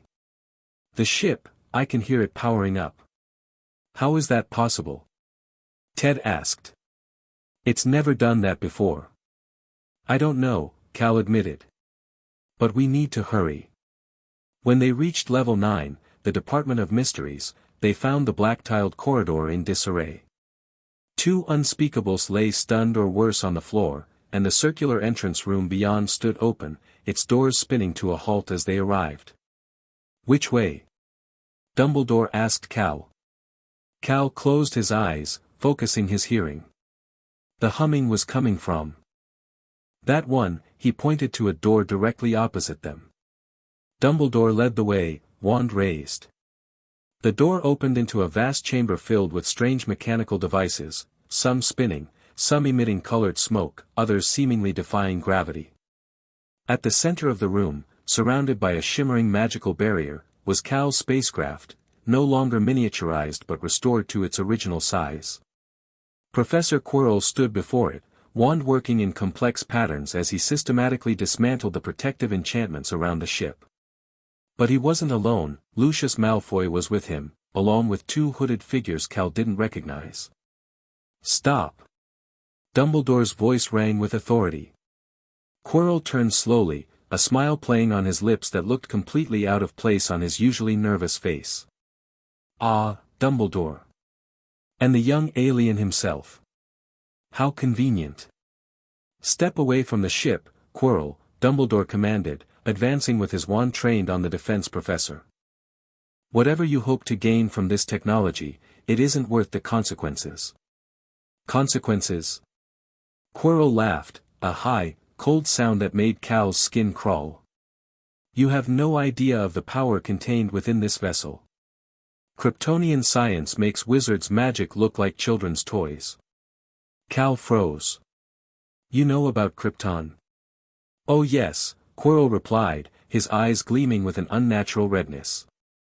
I have studied many forgotten magics, traveled further than any wizard in centuries. The legends of Krypton reached Earth long ago, a civilization that harnessed the power of stars, that bent the very forces of nature to their will. He gestured to the spacecraft. And now, the last remnant of that civilization has fallen into my hands. The secrets it contains will fuel my return to power. Your return. Ted began, confused. He's not Quirrell, Cal realized with sudden clarity, the pieces clicking into place, the strange weakness he felt around the professor, the subtle wrongness. Not anymore. Dumbledore's expression hardened. Voldemort, he said quietly. The name sent Nymphadora and Ted recoiling in shock, but Quirrell merely inclined his head in acknowledgement. The boy is perceptive, he said. Yes, Quirrell has been my vessel these past months. A temporary arrangement, until I could locate a more permanent solution. His gaze fixed on Cal. And now I have found one. The body of a Kryptonian, immune to most magic, nearly indestructible, with powers beyond wizard comprehension. Horror washed over Cal as he understood Voldemort's intention. You want to possess me. Your body, yes. Your consciousness is superfluous. That's not possible, Dumbledore stated firmly. The magical protections around Cal are too strong for your particular brand of possession, Tom. Perhaps through conventional means, Quirrell/Voldemort agreed. but with the assistance of Kryptonian technology. He gestured to the ship, where one of the hooded figures was extracting a crystalline device from an open panel. This vessel contains methods of consciousness transfer far beyond wizard understanding. Cal recognized the device, similar to the crystal his parents had given him, but larger, glowing with internal light. Some instinct told him it was dangerous in the wrong hands. Lucius, Dumbledore addressed Malfoy, who had remained silent during this exchange. Do you understand what you're enabling here? Voldemort seeks to return, to possess a child, an alien, Lucius corrected smoothly. Not a human child at all. A being whose power could upset the natural order of our world. Better that power be controlled by, the right sort. The right sort being a murderous dark wizard? Ted asked incredulously. Lucius simply smiled thinly. I serve the future of wizard kind, Tonks. Something you wouldn't understand. While they were talking, Cal noticed Nymphadora slowly edging around the perimeter of the room, her wand concealed but ready. She caught his eye briefly and gave an almost imperceptible nod. Enough discussion, Quirrell/Voldemort declared. Secure the boy. The hooded figures moved forward, wands raised. Dumbledore reacted instantly, casting a shield charm so powerful it manifested as a visible dome of energy around their group. Cal, he said without taking his eyes off their opponents, your ship may respond to you in ways it won't for them. Can you try to deactivate it from here? Cal had no idea if that was possible, but he had to try. Focusing on the spacecraft, he reached out with his mind, trying to connect with the Kryptonian technology the way he sometimes could with his crystal. To his surprise, the ship responded, panels lighting up in sequence, the humming changing pitch. The crystal in the hooded figure's hand suddenly flared bright blue, causing them to drop it with a cry of pain. It's working, Ted whispered. But Quirrell/Voldemort wasn't defeated so easily. With a slashing movement of his wand, he sent a jet of purple flame at Dumbledore's shield. The protective dome held, but Cal could see the strain on the headmaster's face. I need to get closer to the ship, Cal said urgently. I think I can shut it down completely, but not from here. Too dangerous, Ted objected. We don't have a choice, Cal argued. If Voldemort gets control of that technology, another spell slammed into the shield, this one causing visible cracks to appear in the energy field. Very well, Dumbledore decided. When I say now, I will create a diversion. Cal, move as quickly as you can to the ship. Ted, cover him. Cal nodded, tensing his muscles in preparation. This would be the first time he deliberately used his super speed in front of others, but the situation left no alternative. Now! Dumbledore bellowed, dropping the shield and simultaneously casting what appeared to be a dozen golden phoenix patron uses that soared around the room in blinding patterns.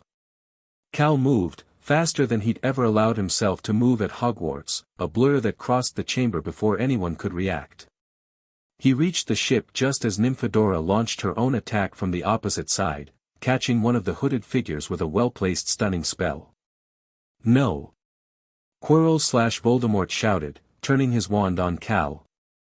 But Cal was already at the spacecraft, his hands pressed against the hull. The metal responded to his touch, panels sliding open to reveal the control interface. Instinctively, Cal knew what to do. His fingers danced across symbols that suddenly made perfect sense to him, deactivating the ship's power systems. The humming died away, and the crystalline device on the floor went dark. Cal grabbed it quickly, sensing its importance. Lucius Malfoy, seeing their plan failing, made a break for the exit. The remaining hooded figure followed, both firing curses blindly behind them. Ted deflected a spell aimed at Cal's back, while Dumbledore engaged Quirrell/Voldemort directly. The two wizards dueled with extraordinary power, spells of complexity and force Cal had never witnessed before. We need to get out of here, Nymphadora shouted, stunning the second hooded figure as they tried to escape. Ministry reinforcements will arrive any second. Not without securing the ship, Ted called back, casting protective enchantments around the vessel. Cal had a sudden inspiration. Reaching into his pocket, he pulled out his own small Kryptonian crystal. When placed next to the larger one from the ship, they resonated together, glowing with renewed energy. "Father," Cal whispered in Kryptonian, not even fully aware he was doing so. "Help me protect your legacy." The crystals flared with blinding light. When it faded, the ship had changed, its outer hull now sealed completely, with no visible openings or control panels. It had locked itself down in response to the threat. Quirrell/Voldemort howled with rage, abandoning his duel with Dumbledore to launch a direct attack on the ship. "What have you done?" he shrieked, his spells bouncing harmlessly off the now impenetrable hull. "Protected what's mine," Cal replied, standing his ground despite the fear coursing through him. The crystals in his hands continued to glow, somehow strengthening him, connecting him to his Kryptonian heritage in a way he'd never experienced before. Dumbledore seized the momentary distraction to cast a complex binding spell, golden ropes of energy snaking toward Quirrell. But before they could connect, Quirrell/Voldemort made a slashing motion with his wand and vanished in a swirl of black smoke, a form of apparition Cal had never seen before. The sudden silence was broken by the sound of running footsteps in the corridor. Ministry Aurors were approaching. "Quickly," Dumbledore instructed. "Cal, can you reshrink the ship?" Cal wasn't sure, but the crystals seemed to understand his need. When he touched them to the hull, the spacecraft began to contract, folding in on itself until it was once again the size of a large trunk. Ted levitated it with his wand. "Where to?" "My office at Hogwarts," Dumbledore decided. "It will be secure there until we can determine a more permanent solution." The door burst open, and a team of Aurors rushed in, led by a grizzled man with a magical eye. "Dumbledore," the man growled. "Want to explain why half the Department of Mysteries is unconscious and why I've got reports of you-know-who being in the building?" "All in good time, Alastair," Dumbledore replied calmly. "But first, I believe Mr. Tonks has a hearing to conclude." The classification hearing reconvened 2 days later, but with significant changes. The full Wizengamot now presided instead of the smaller committee, with Dumbledore in his rightful place as Chief Warlock. Umbridge and McNair were conspicuously absent. The events at the Department of Mysteries had been officially attributed to rogue elements attempting to steal classified magical artifacts, with no public mention of Voldemort or Quirrell's involvement. Lucius Malfoy had somehow avoided implication, claiming he had merely been in the wrong place at the wrong time, investigating the disturbance as a concerned citizen. When Cal took the witness chair this time, there were no restraints. "Cal Tonks," Dumbledore addressed him formally. "This body has reviewed the evidence regarding your status within the wizarding community. We have considered your academic record, the testimony of your teachers, and the extraordinary service you rendered to magical security 2 days ago." Murmurs rippled through the Wizengamot at this reference. "It is the finding of this body," Dumbledore continued, "that you meet all criteria for classification as a being under wizard law, with full rights and protections thereof." Relief washed over Cal. He hadn't realized how tense he'd been until that moment. "Furthermore," Dumbledore added, "given the unique nature of your abilities, this body recommends the creation of a new classification category, Kryptonian Wizard, acknowledging both your heritage and your place in our magical community." "Seconded," called Madame Marchbanks from her place in the Wizengamot. "All in favor?" Dumbledore asked. A clear majority of hands rose. Whatever behind-the-scenes discussions had occurred after the Department of Mysteries incident had evidently worked in Cal's favor. "Motion carried," Dumbledore declared, a small smile playing at the corners of his mouth. "Mr. Tonks, you may step down." As Cal rejoined his family, Andromeda wrapped him in a tight hug.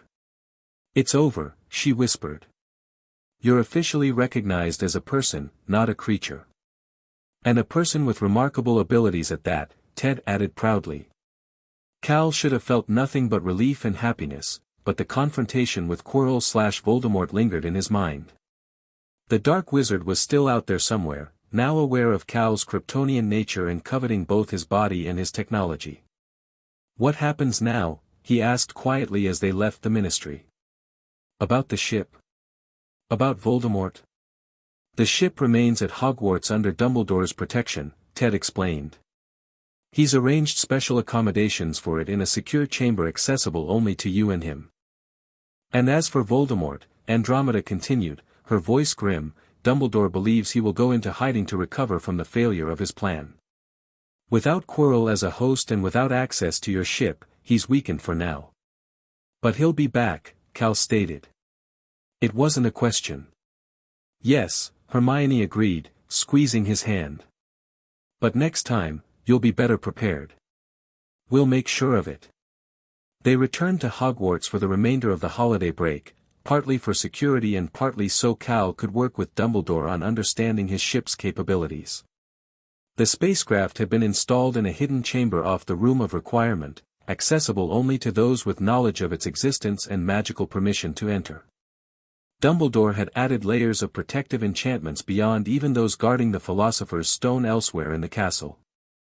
On the day before term resumed, Cal stood before his ship with Hermione and Dumbledore, the two crystals glowing softly in his hands. I believe these are what Voldemort truly wanted, Dumbledore observed. The physical ship is impressive, but these crystals contain the essence of Kryptonian knowledge and technology. They're like libraries, Cal nodded. But interactive, they respond to me, teach me things about Krypton and my heritage.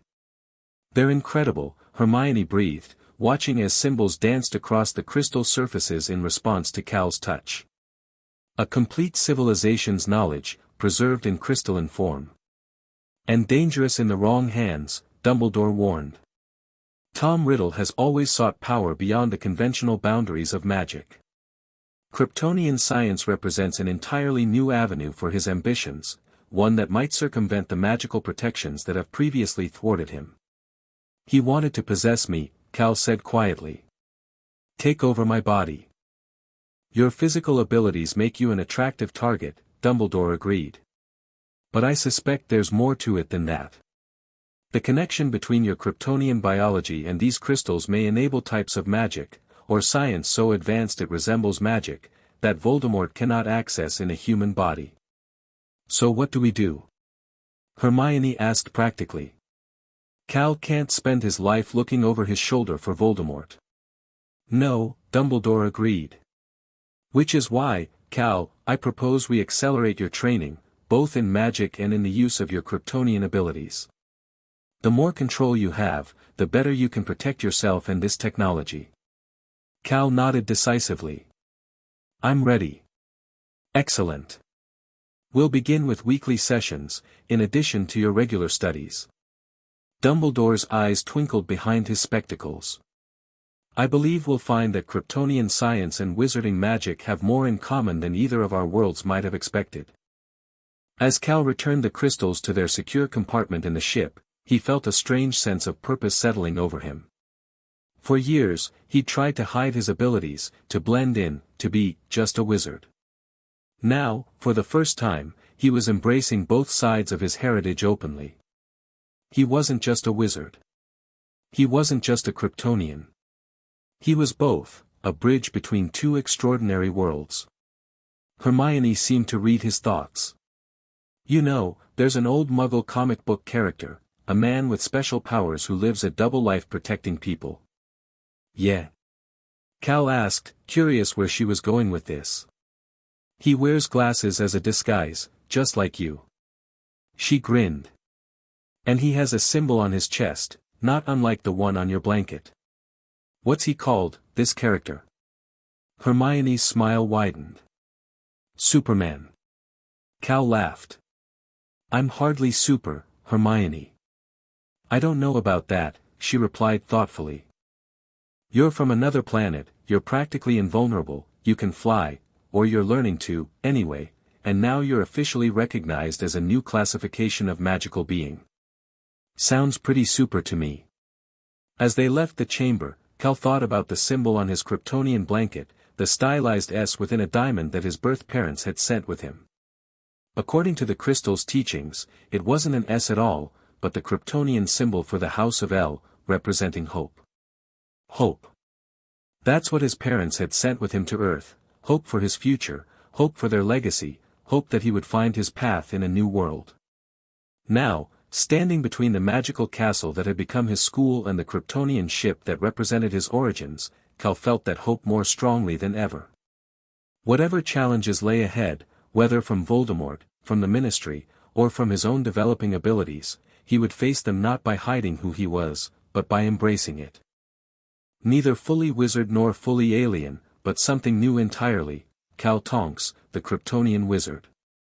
The last son of Krypton and the newest protector of the magical world. Chapter 3, The Last Son of Two Worlds. Focus, Cal. Feel the boundary between your magical core and your Kryptonian energy. Dumbledore's voice was calm but insistent as Cal hovered cross-legged 3 feet above the stone floor of the headmaster's office.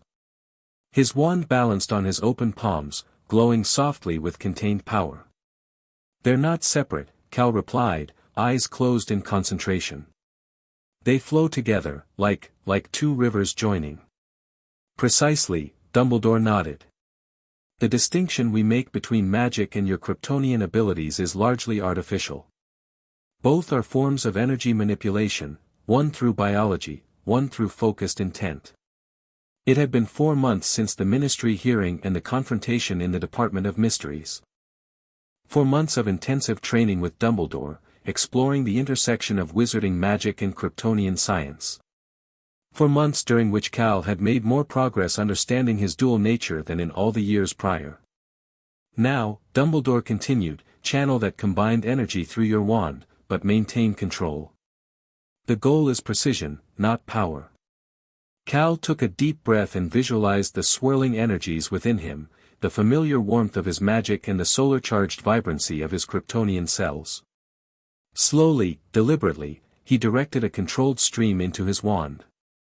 The silver-blue wood with its embedded crystal fragments began to glow more intensely. Cal opened his eyes and pointed the wand at the target Dumbledore had conjured, a feather floating in midair. "Wingardium Leviosa," he incanted, focusing on using just enough force to lift the feather gently. For months, this basic charm had been his nemesis. Either nothing happened, or the feather shot to the ceiling with explosive force. Today, however, the feather rose smoothly to hover at eye level, perfectly controlled. "Excellent," Dumbledore beamed. "You're finding the balance." Cal maintained the spell for a full minute before carefully lowering the feather. The sense of accomplishment was immense. This control had been his goal since first year. "I think that's enough for today," Dumbledore said, checking an elaborate astronomical pocket watch. "You have Quidditch practice, if I'm not mistaken." "Yes, sir." Cal descended gracefully to the floor. After the incident with the rogue bludger, he'd almost quit the team, but would have been so devastated by the prospect that Cal had agreed to remain as a reserve chaser, playing only in practices and emergency situations. "Before you go," Dumbledore said, his tone becoming more serious, "there is something I wish to discuss with you. It concerns your ship." Cal tensed slightly. Though securely hidden within Hogwarts, his spacecraft remained a source of anxiety, a connection to his lost homeworld that others coveted for less noble purposes. "What about it, sir?" "The monitoring charms I placed upon it detected an unusual energy surge last night," Dumbledore explained. "Nothing dangerous, but definitely activity of some kind." "Has something similar happened before?" Cal frowned. "Not that I know of. The ship has been dormant except when I've actively engaged with the crystals." "Perhaps we should investigate after your practice," Dumbledore suggested. "It may be nothing, but with Kryptonian technology, I've learned to be cautious." Cal nodded in agreement. "I'll come straight here afterward." As Cal made his way down the spiral staircase from Dumbledore's office, he reflected on how much had changed since his return to Hogwarts after the Christmas holidays. Most significantly, his relationship with his own abilities had transformed from fearful concealment to deliberate mastery. The incident at the Ministry had forced him to embrace his dual heritage openly, at least with a select circle of trusted individuals. Dumbledore knew everything now, of course. McGonagall had been briefed on his unique status as the first officially recognized Kryptonian wizard. Even Snape had been informed, though the potion's master regarded Cal with even more suspicion than before, if that were possible. Among the students, only Hermione knew the full truth, though Neville and a few other Gryffindors had witnessed enough unusual incidents to suspect Cal wasn't an ordinary wizard. The official explanation, that Cal came from a rare magical lineage with unusual physical attributes, satisfied most casual curiosity. The full extraterrestrial truth remained carefully guarded. Cal! Wait up! Speaking of Hermione, she was hurrying down the corridor toward him, arms full of books as usual. Just finished with Dumbledore, she asked, falling into step beside him. Yeah, major breakthrough with controlled magic, Cal grinned. Levitated a feather without sending it through the ceiling. That's brilliant. Hermione beamed at him. See?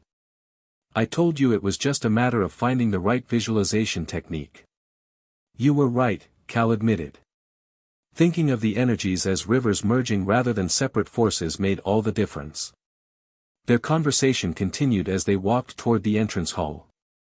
Over the past months, their friendship had deepened in ways neither had fully anticipated. Hermione's initial scientific fascination with Cal's Kryptonian nature had evolved into something more personal, a genuine connection based on mutual respect and growing affection. For Cal, Hermione represented something precious, complete acceptance. She knew everything about him, his alien origins, his struggles with control, his fears about finding his place between worlds, and never once treated him as anything other than Cal, her best friend. Oh, I almost forgot, Hermione said as they reached the main doors. I found something interesting in the advanced arithmancy text Professor Vector lent me. There's a whole chapter on calculating energy conversions between different magical systems. It might help explain why your Kryptonian abilities interact with magic the way they do. Bring it to our study session tonight. After I meet with Dumbledore about the ship. About the ship? Hermione's expression grew concerned. Has something happened? Cal explained about the energy surge Dumbledore had detected. Probably nothing serious, but we're going to check it out after practice. I could help, Hermione offered eagerly. I've been analyzing those Kryptonian symbol patterns you copied from the hull, and I think I'm starting to recognize some recurring elements. Cal smiled at her enthusiasm. Let me ask Dumbledore. I'm sure he'd appreciate your input. They paused at the doors, where they would separate, Cal to the Quidditch pitch, Hermione to the library. Be careful in practice, she said. Don't let the Weasley twins goad you into showing off. When have I ever shown off? Cal asked with mock indignation.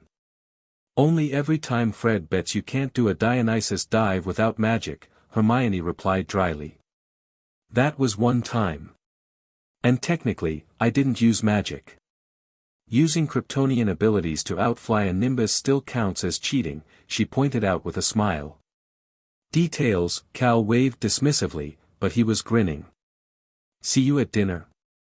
Save me a seat. Hermione hesitated, then quickly rose on tiptoe and kissed his cheek. For luck, she explained, a slight blush coloring her face before she hurried off toward the library. Cal stood frozen for a moment, his hand touching the spot where her lips had been. That was new, and not unwelcome. With a smile he couldn't suppress, he headed for the Quidditch pitch, suddenly feeling like he could fly without any assistance at all. Quidditch practice was uneventful by Gryffindor standards, which meant only 2 minor injuries and one argument that nearly escalated to hexes being thrown. As the reserve chaser, Cal spent most of the session running drills with Katie Bell while the main team worked on specialized plays. You're wasted as a reserve, Katie commented as they took a water break. Your flying's better than half the starting chasers in the school. Thanks, Cal said, careful to sound appropriately modest. But I'm happy supporting the team however I can. The truth was more complicated. After the incident with the rogue bludger and subsequent ministry hearing, Cal had deliberately stepped back from competitive play. Though he'd been officially cleared and recognized as a unique magical being, the scrutiny had been uncomfortable. Better to avoid drawing additional attention until he had better control of his abilities in high-stress situations. As practice wound down, Wood called the team together for his customary post-session analysis, which typically involved lamenting at least 15 missed opportunities and demanding twice as much effort next time. The Hufflepuff match is in 2 weeks, he reminded them, looking particularly intense. Their new seeker, Diggory, is fast. Potter, you'll need to watch him carefully. Potter nodded seriously. The third-year seeker had proven remarkably skilled despite his young age, securing the snitch in all but one of Gryffindor's matches so far this year.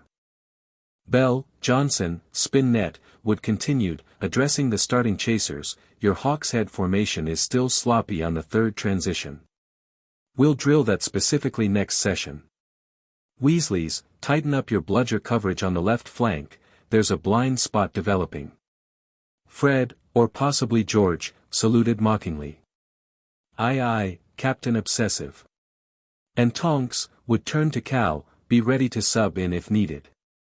Your precision passing is our secret weapon if any of our starters takes a hit. Cal nodded, though he silently hoped such a substitution wouldn't be necessary. Controlling his strength and speed was much harder in the adrenaline-fueled environment of an actual match. As the team dispersed toward the locker rooms, Potter fell into step beside Cal. The bespectacled seeker was one of the few students who treated Cal completely normally despite the rumors about his unusual magical heritage that had circulated after the ministry hearing. Fancy a seeker's game sometime? Potter offered. Just for fun, no pressure. I've seen you fly, you've got good instincts. Thanks, maybe sometime, Cal replied. But I should warn you, I'm not great with the snitch. Too small for my tracking style. Potter grinned. Excuses already? Now I definitely want to see what you've got, Tonks. The easy camaraderie felt good, normal in a way few things did these days. Cal was about to accept the challenge when he noticed the time on the locker room clock. He was supposed to meet Dumbledore in 15 minutes. Rain check, he suggested. I've got an appointment with Dumbledore. Potter raised an eyebrow. More special training. The rumors about that are wild, you know. Seamus thinks you're being groomed as some kind of super-Auror. Cal laughed. Nothing that exciting. Just some advanced magical theory to help with control issues. After a quick shower and change, Cal headed back to the castle. The spring evening was pleasant, with golden sunlight slanting across the grounds. Cal could feel his Kryptonian cells drinking in the solar energy, a pleasant tingling sensation that had become more noticeable as he'd grown more attuned to his physiology. He was crossing the entrance hall when a familiar drawling voice called his name. Tonks. A word. Draco Malfoy stood at the entrance to the dungeons, flanked as usual by Crabbe and Goyle. Since the ministry hearing, Draco's attitude toward Cal had shifted subtly. The overt antagonism had given way to something more complex, a wary curiosity tinged with what almost seemed like respect. I'm late for a meeting, Malfoy, Cal replied, not stopping. It's about your ship. That stopped Cal in his tracks. He turned slowly to face the Slytherin. What did you say? Draco smirked, clearly pleased to have gained his attention. You heard me. I know things my father shared after the incident at the ministry. Cal glanced around to ensure no one else was within earshot, then took a step closer to Draco. If this is some kind of joke, no joke, Draco cut him off.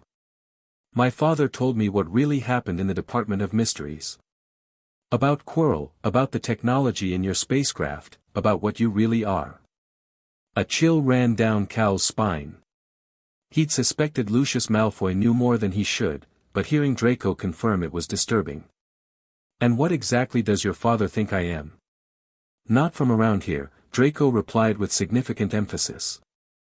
Way not from around here. Cal maintained a neutral expression, though his heart was racing. That's a pretty wild theory. Is it? Draco stepped closer, lowering his voice.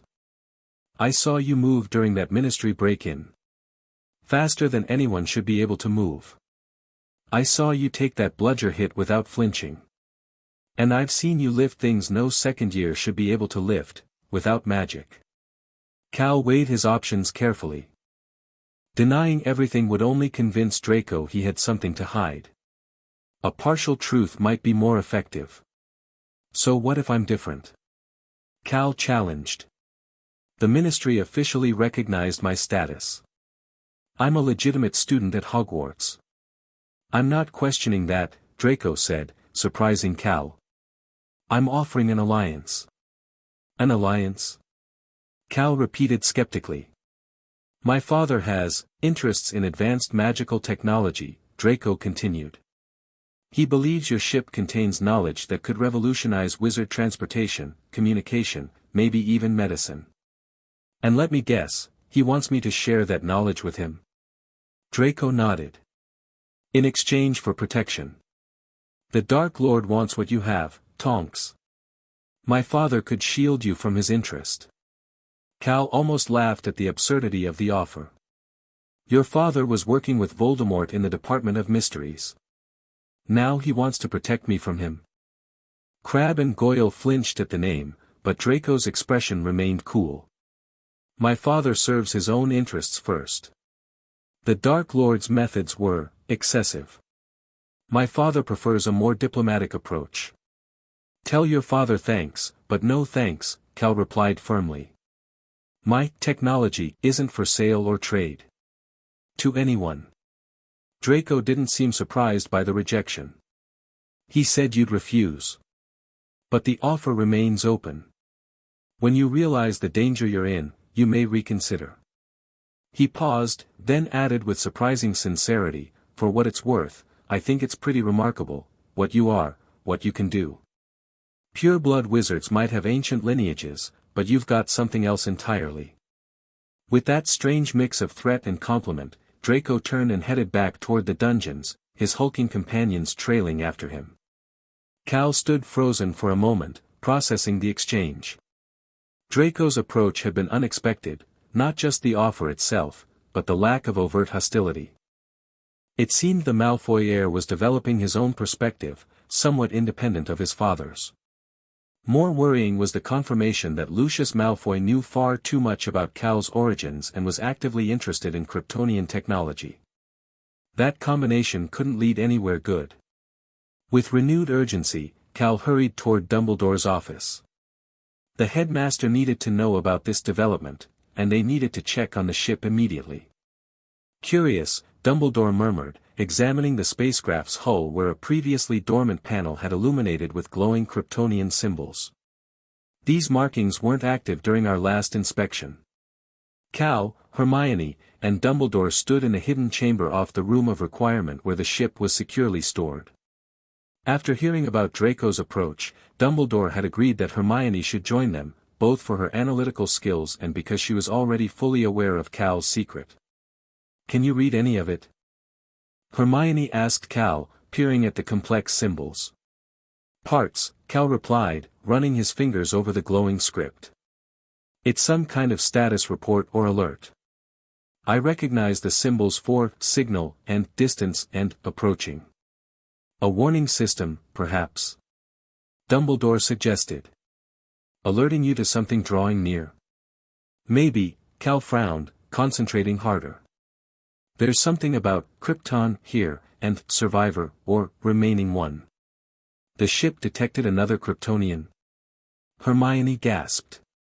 But you said, I'm the last, Cal confirmed. At least, that's what my parents told me in the message crystal. Krypton was destroyed completely.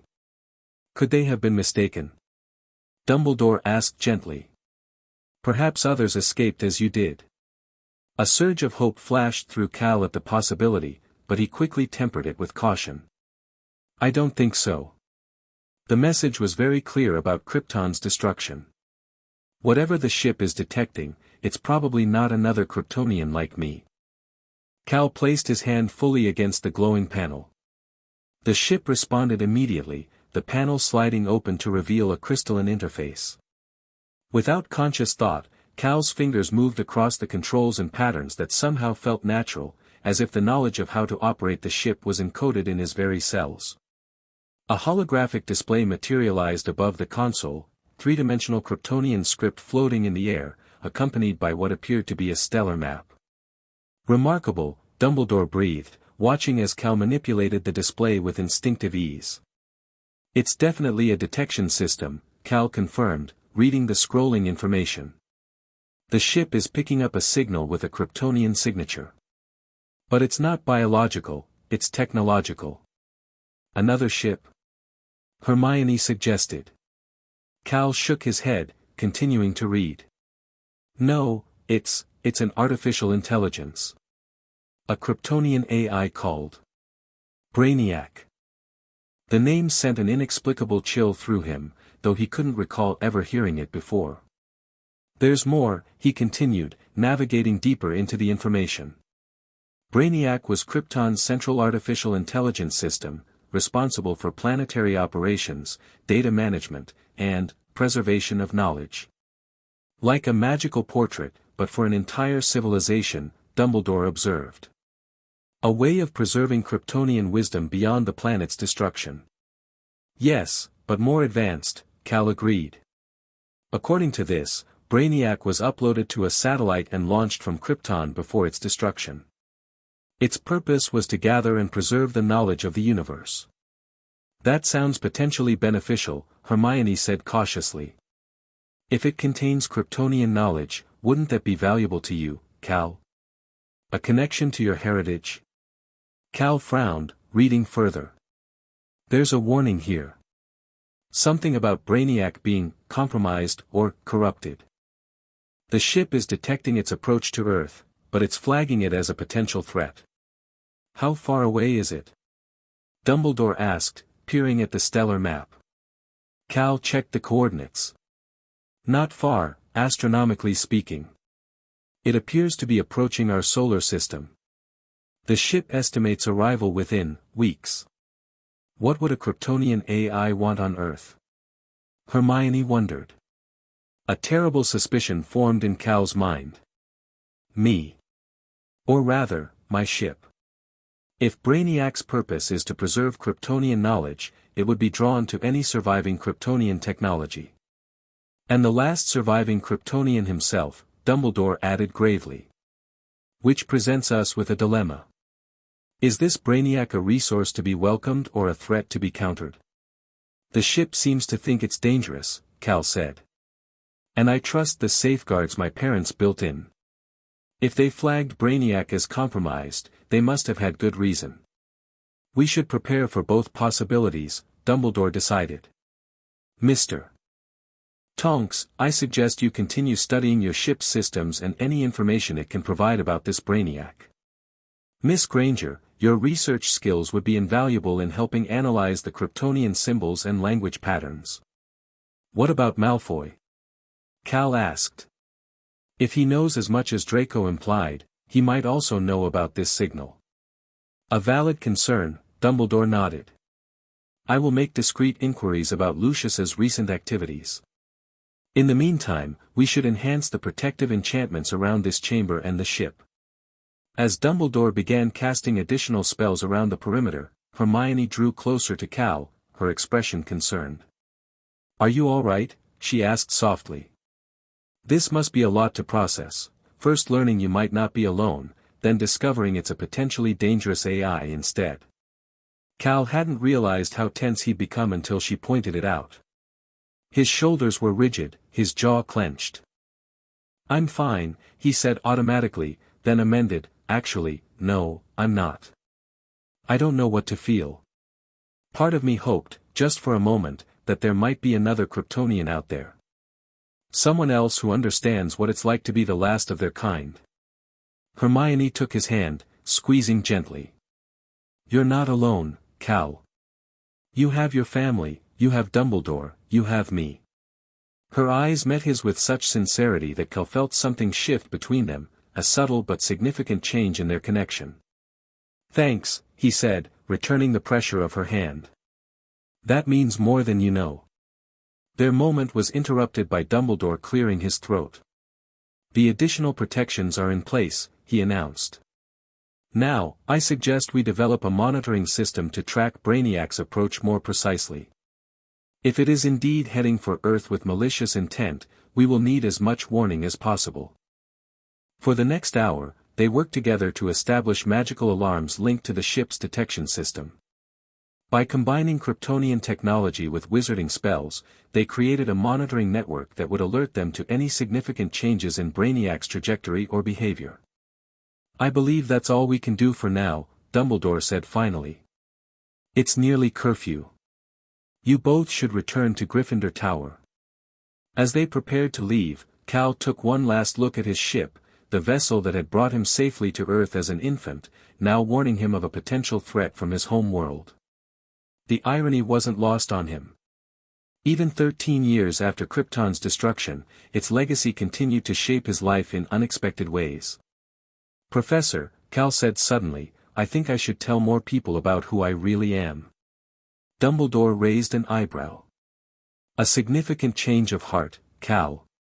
May I ask what prompts this?" "If Brainiac is coming, and if it's dangerous, I might need to use my abilities openly to protect people," Cal explained. "And with the Malfoys already knowing, it feels like keeping it secret is becoming more dangerous than being honest with people I trust." Dumbledore considered this thoughtfully. "There is wisdom in what you say. Secrets can protect us, but they can also isolate us when we most need allies. Who did you have in mind?" "Neville, for starters. He's been a good friend, and he's already seen enough to be suspicious. Maybe a few others in Gryffindor who I trust. And my Quidditch teammates, they deserve to know why I've been holding back." A measured approach, Dumbledore nodded approvingly. "Not a public announcement, but a careful widening of your circle of trust. I support this decision, though I caution you to choose carefully." "I will," Cal promised. As they left the chamber, the ship's crystals pulsed softly behind them, continuing their silent vigil for the approaching Kryptonian AI. Whatever Brainiac wanted, whatever danger it might present, Cal was determined to face it not in isolation, but surrounded by friends who accepted him for who he truly was, all of who he was. The Gryffindor common room was unusually quiet for a Saturday afternoon. Most students were enjoying the spring weather by the lake or watching the Ravenclaw vs Hufflepuff Quidditch match. The empty room provided the perfect opportunity for what Cal had planned. "Are you sure about this?" Hermione asked, arranging chairs in a small circle near the fireplace. "No," Cal admitted. "But I think it's necessary." He'd spent the past week carefully considering which friends to trust with his secret. In the end, he'd decided on a core group: Neville Longbottom, who had been a loyal friend since first year, Fred and George Weasley, whose mischievous reputation belied sharp minds and steadfast loyalty, Katie Bell from the Quidditch team, who had always treated him with genuine kindness, and Luna Lovegood, a Ravenclaw second year whom Hermione had befriended and whom Cal found refreshingly open-minded. "They're coming," Hermione said, glancing at the portrait hole where their friends were beginning to arrive. "Remember, you don't have to tell them everything at once. Start with the basics and see how they react." Cal nodded, taking a deep breath. Though he'd rehearsed this conversation in his head dozens of times, now that the moment had arrived, his confidence was wavering. What if they rejected him? What if they saw him as a creature rather than a person? "All right, Tonks, we're here," Fred announced as he and George flopped into chairs. "What's this mysterious meeting about?" "George thinks you're recruiting for a secret dueling club." "I still maintain it's about breaking into the restricted section," George countered. "Why else the cloak and dagger routine?" Neville arrived next, followed by Katie and finally Luna, who dreamily commented on the Raxpert infestation near the portrait hole before taking her seat. Once everyone was settled, Cal stood before them, suddenly feeling very exposed. "Thanks for coming. What I'm about to tell you is, well, it's not something I've shared widely. Dumbledore knows, and Hermione, but otherwise it's been a closely guarded secret."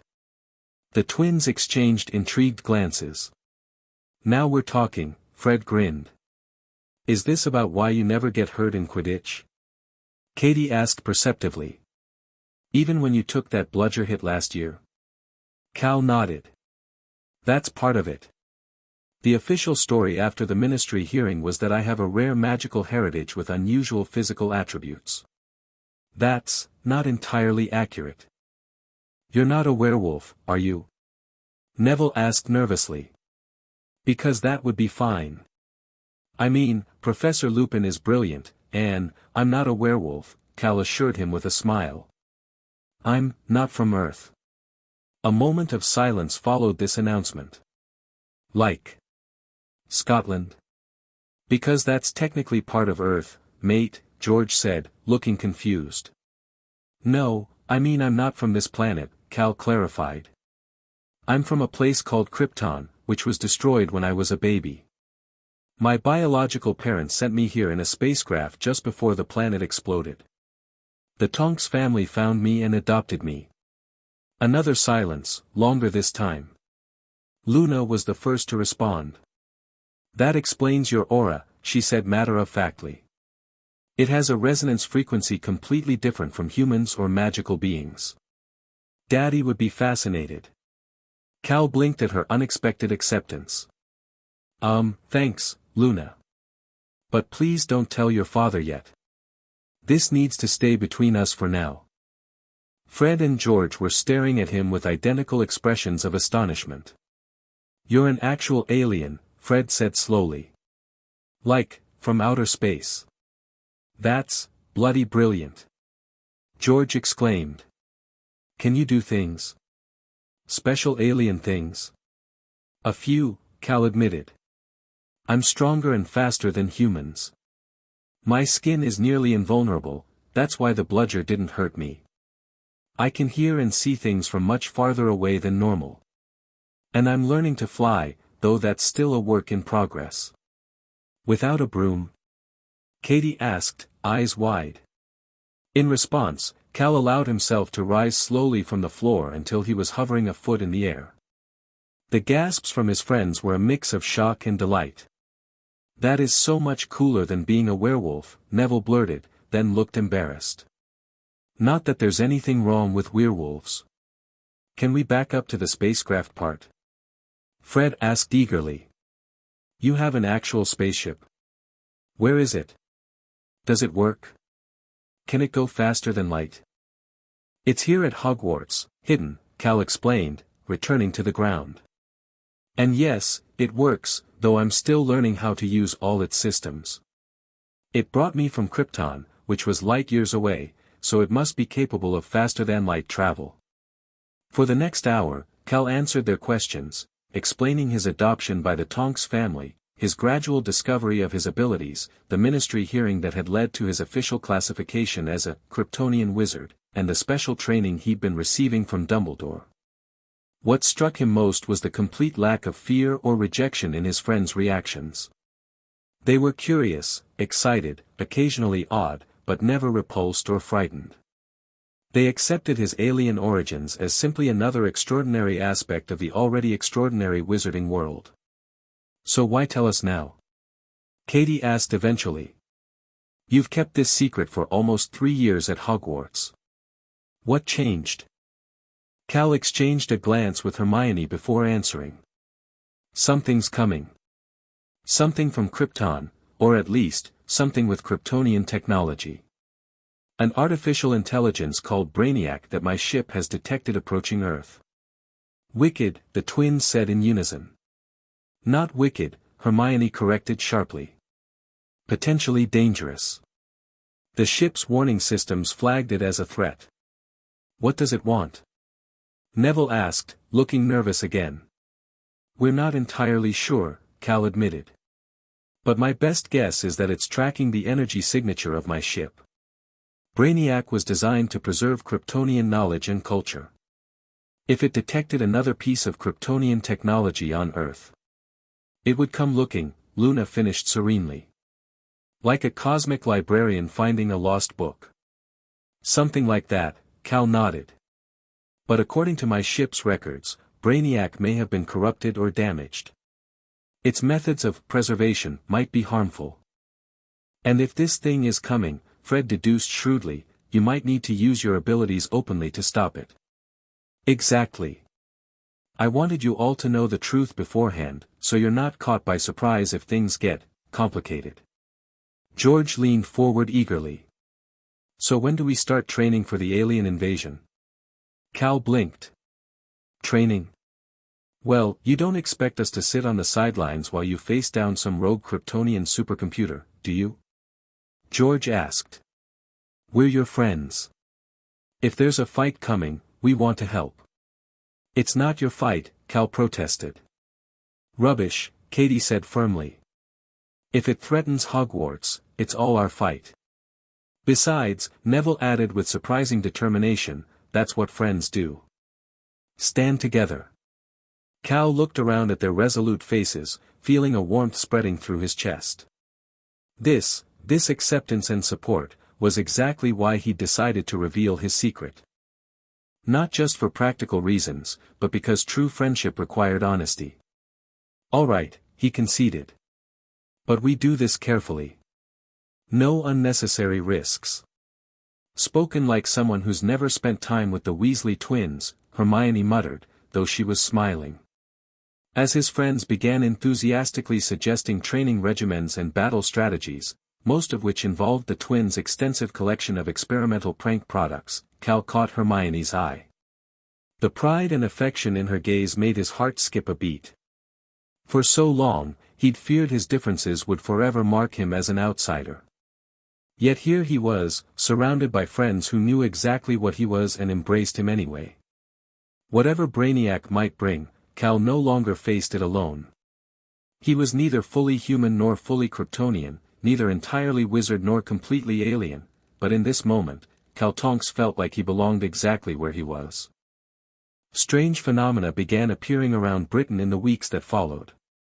Muggle News reported mysterious power outages in major cities. The Daily Prophet described unexplained magical disturbances, wards failing, enchanted objects behaving erratically, communication by Floo network becoming unreliable. To most of the wizarding world, these incidents seemed random and unrelated. But Cal and his friends recognized them as the advancing symptoms of Brainiac's approach. It's interfering with both electrical and magical energy systems, Hermione explained during one of their strategy sessions in the Room of Requirement. Testing and analyzing Earth's technological and magical infrastructure. Like reconnaissance before an invasion, Fred suggested grimly. The room had configured itself as a combination war room and training space, one wall covered with maps tracking the reported disturbances, another displaying the Kryptonian symbols and data from Cal's ship, while the center held a practice area for both magical and physical combat training. The pattern is clear, Cal noted, studying the map. The disturbances are moving in a straight line toward Hogwarts. Brainiac is homing in on my ship's energy signature. How long do we have? Neville asked, looking more confident than he had at the beginning of their training. The past 3 weeks had seen remarkable growth in all of Cal's friends as they prepared for the coming confrontation. Cal consulted the monitoring data. Days, not weeks. The signal is strengthening rapidly. Then it's time to bring in more help, Hermione decided. We need to tell the professors. Dumbledore had been kept informed of their preparations, of course, but they had yet to alert the wider Hogwarts staff. The headmaster had agreed to let Cal determine when that became necessary, respecting his agency in matters concerning his Kryptonian heritage. You're right, Cal agreed reluctantly. We can't handle this alone, especially if Brainiac targets the castle directly. That evening, an emergency staff meeting was convened in Dumbledore's office. Cal, as the central figure in the situation, was invited to present what they knew about the approaching threat. An artificial intelligence from Krypton, Professor McGonagall repeated after Cal's explanation, her Scottish accent more pronounced with shock. And it's coming here, to Hogwarts? Yes, Professor, Cal confirmed. It's tracking the energy signature of my spacecraft, which is hidden within the castle. Could we not simply move the spacecraft elsewhere? Professor Flitwick suggested. Lead this Brainiac away from the school. Cal shook his head. It's already locked onto this location. And even if we could move the ship, Brainiac would likely detect me as well. I emit the same Kryptonian energy signature, though much fainter. What exactly does this entity want? Snape asked, his voice coldly skeptical as always. Beyond finding your ship.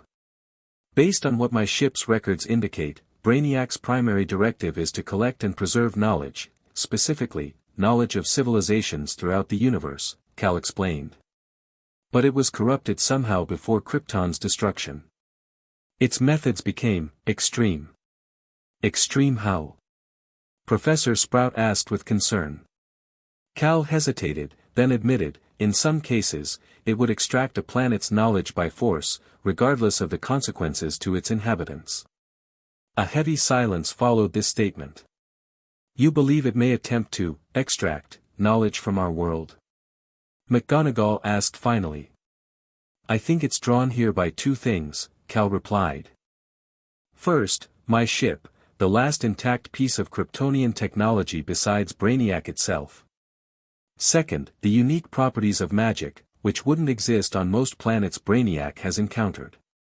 Magic would indeed represent a valuable addition to any universal knowledge repository, Dumbledore mused.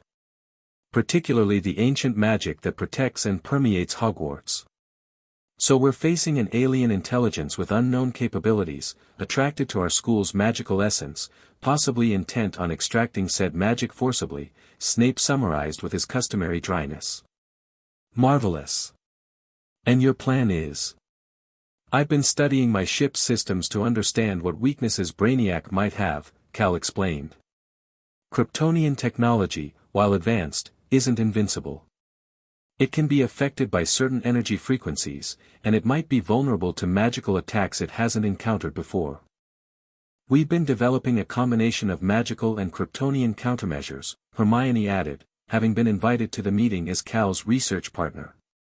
Miss Granger, while your academic prowess is noteworthy, this hardly seems a matter for students to address, McGonagall said firmly. With respect, Professor, Cal countered, we're not suggesting students fight this battle alone. But my friends have been invaluable in preparing defenses, and they understand the threat better than most. I concur, Dumbledore interjected. Mr. Tonks and his friends have shown remarkable initiative and insight. Their preparations may prove essential in the coming confrontation. The headmaster stood, addressing the gathered staff. I propose we implement a three-tiered response.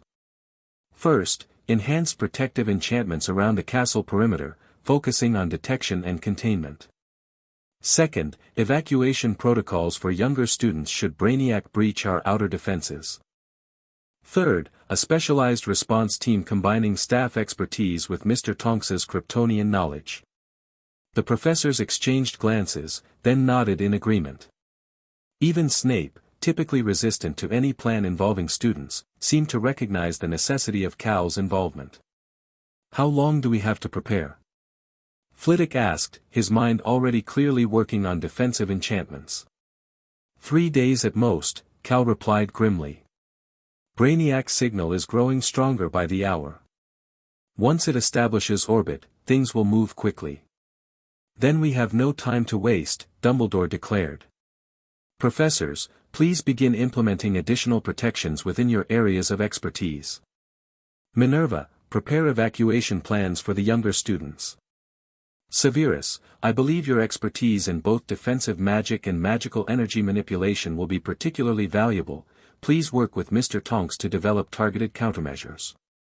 Snape's expression soured at this directive, but he nodded curtly. And Mr. Tonks, Dumbledore continued, I believe it is time to fully embrace both aspects of your heritage. The combination of your Kryptonian abilities and wizarding magic may be our strongest defense against this threat. Cal understood what Dumbledore was suggesting, no more holding back, no more careful restraint of his abilities. Against Brainiac, he would need to use everything at his disposal. I'm ready, sir, he said with more confidence than he felt. As the meeting disbanded, Cal found himself standing beside Snape, who regarded him with his usual inscrutable expression. My laboratory, 7 a.m. tomorrow, the potions master said curtly. Bring whatever Kryptonian information you have regarding energy vulnerabilities. And do try to be punctual, Mr. Tonks. Coming from Snape, this qualified as enthusiastic cooperation. Cal nodded respectfully. Yes, Professor. Later that night, as Cal stood at the window of Gryffindor Tower gazing at the stars, Hermione joined him silently. For a while, they simply stood together, watching the night sky where somewhere, Brainiac was approaching. Are you afraid? Hermione asked finally. Yes, Cal admitted. Not just of Brainiac itself, but of what happens after. Once I use my abilities openly against it, there's no going back. Everyone will know what I am, what I can do. Would that be so terrible? Hermione asked gently. Your friends know, and they still see you as just Cal. My friends are exceptional, Cal smiled briefly. The wider world might not be so accepting. Hermione considered this. Perhaps. But maybe that's the next step in your journey, not just accepting both sides of yourself privately, but showing the world that being different isn't something to fear. When did you get so wise? Cal asked, bumping her shoulder affectionately. I've always been wise, Hermione replied primly. You've just been too busy floating around to notice. Their laughter broke the tension, and Cal felt the knot of anxiety in his chest loosen slightly. Whatever came next, he wouldn't face it alone. Hermione, he said suddenly, turning to face her. There's something I've been wanting to tell you. If Brainiac is coming and things might get dangerous, I don't want to wait anymore. She looked up at him, her brown eyes reflecting the starlight. What is it? Cal began, then faltered. How could he put into words the way his feelings for her had evolved over the past months? From friendship to something deeper, more significant. Instead of speaking, he gently took her hand in his. I'm not good with words sometimes. But I want you to know that you're important to me. More important than I know how to say. A soft smile spread across Hermione's face. You don't have to say it, Cal. I already know. She squeezed his hand. You're important to me too. It wasn't a dramatic declaration, but it was honest, a quiet acknowledgement of the bond that had formed between them, now deepening into something new. Under the watchful stars, with Brainiac's approach looming, they stood together at the threshold of possibility, not just the possibility of danger, but of something bright and hopeful beyond it. Whatever came next, they would face it side by side. The castle hummed with protective magic. Over the past 2 days, the professors had layered enchantment upon enchantment around Hogwarts, detection wards, defensive barriers, magical dampening fields designed to interfere with unknown technology. The suits of armor had been animated as a last line of defense, and the castle ghosts patrolled the corridors, alert for any unusual activity. Younger students had been told only that a magical anomaly was approaching and that safety precautions were being implemented as a standard drill. Fourth years and above, deemed mature enough to handle partial truth, were informed that a potentially dangerous magical entity was expected to attempt entry to the castle. Only the staff and Cal's core group of friends knew the full reality, that an alien artificial intelligence was on a direct course for Hogwarts, intent on acquiring both Kryptonian technology and magical knowledge. Cal stood in the Great Hall with Dumbledore and Snape, making final adjustments to their central defense, a modified version of the ship's crystalline interface, now reconfigured as a detection and response system. Through his work with Snape, which had been surprisingly productive despite the professor's perpetual disdain, Cal had developed a method to create feedback loops that might disrupt Brainiac's processing capabilities. The crystalline matrix is aligned with the castle's magical core, Snape reported, checking the intricate arrangement of Kryptonian crystals and magical focusing gems. Any technological intrusion will trigger both magical and Kryptonian countermeasures simultaneously. Excellent work, Severus, Dumbledore nodded approvingly. And the evacuation routes are prepared? McGonagall has established secure passages to Hogsmeade, Snape confirmed. The younger students can be removed within 15 minutes if necessary. A silver lynx Patronus bounded into the Great Hall, Kingsley Shacklebolt's messenger. The Auror had been stationed in Hogsmeade as Ministry liaison after Dumbledore had informed select Ministry officials of the potential threat. Unidentified object entering Earth's atmosphere, the Patronus reported in Kingsley's deep voice. Muggle detection systems have gone blind. Magical tracking shows it on direct course for Hogwarts. Estimated arrival, 1 hour. The three exchanged grave looks. It's time, Dumbledore said quietly. Cal nodded, a strange calm settling over him. After days of preparation and anxiety, the moment had finally arrived. He would stand between Brainiac and Hogwarts, between his Kryptonian past and his wizarding present. I'll alert the others, he said, heading for the door. Mr. Tonks, Snape called after him. When Cal turned, the potions master's expression was as severe as ever, but something different lurked in his dark eyes. Remember your training. Both magical and, otherwise. Coming from Snape, this was practically a heartfelt good luck wish. Cal nodded in acknowledgement. Thank you, Professor. Hermione and the others were waiting in the designated meeting point, a classroom on the 3rd floor that had been converted into an operations center. Maps of the castle grounds covered the walls, magical indicators showing the positions of all staff members and defense teams. It's time, Cal announced as he entered. Brainiac will be here within the hour. The room erupted in focused activity. Fred and George distributed their modified shield charms, clever adaptations of their joke products that now generated genuine protective barriers. Neville checked the supply of specialized plants Professor Sprout had provided, devil's snare seedlings and venomous tentacula shoots, modified to respond to specific threats. Luna, dreamy as ever despite the circumstances, adjusted her unusual spectacles. I can see the disturbance in the ether already, she commented. It's like a spiral of displaced energy, winding toward us. Cal had learned not to dismiss Luna's peculiar observations. Often, her unconventional perspective detected things others missed. Where exactly, Luna? Above the astronomy tower, she replied, pointing vaguely upward. It's creating ripples in the magical atmosphere. Cal closed his eyes, extending his enhanced hearing upward. Sure enough, there was a faint disturbance, a subtle vibration in the air that didn't belong, growing stronger by the minute. She's right, he confirmed, opening his eyes. Something's approaching from directly above the castle.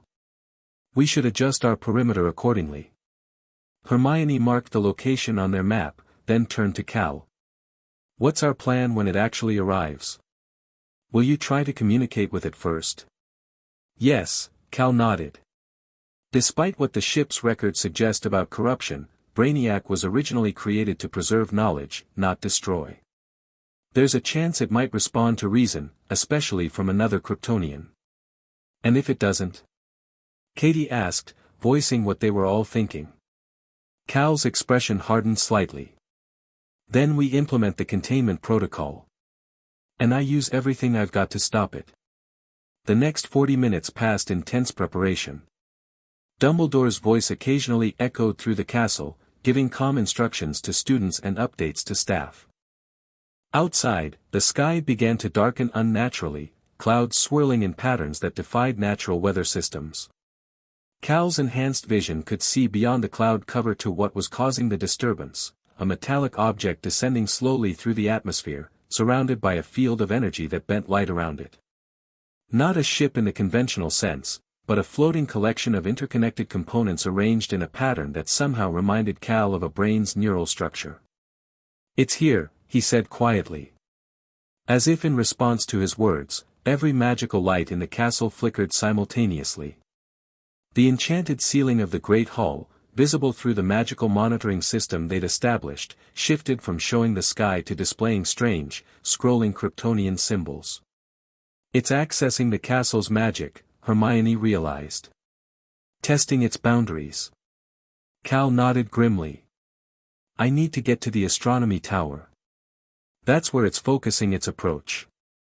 We're coming with you, Fred said immediately, George nodding in agreement. No, Cal shook his head. I need to face this alone first.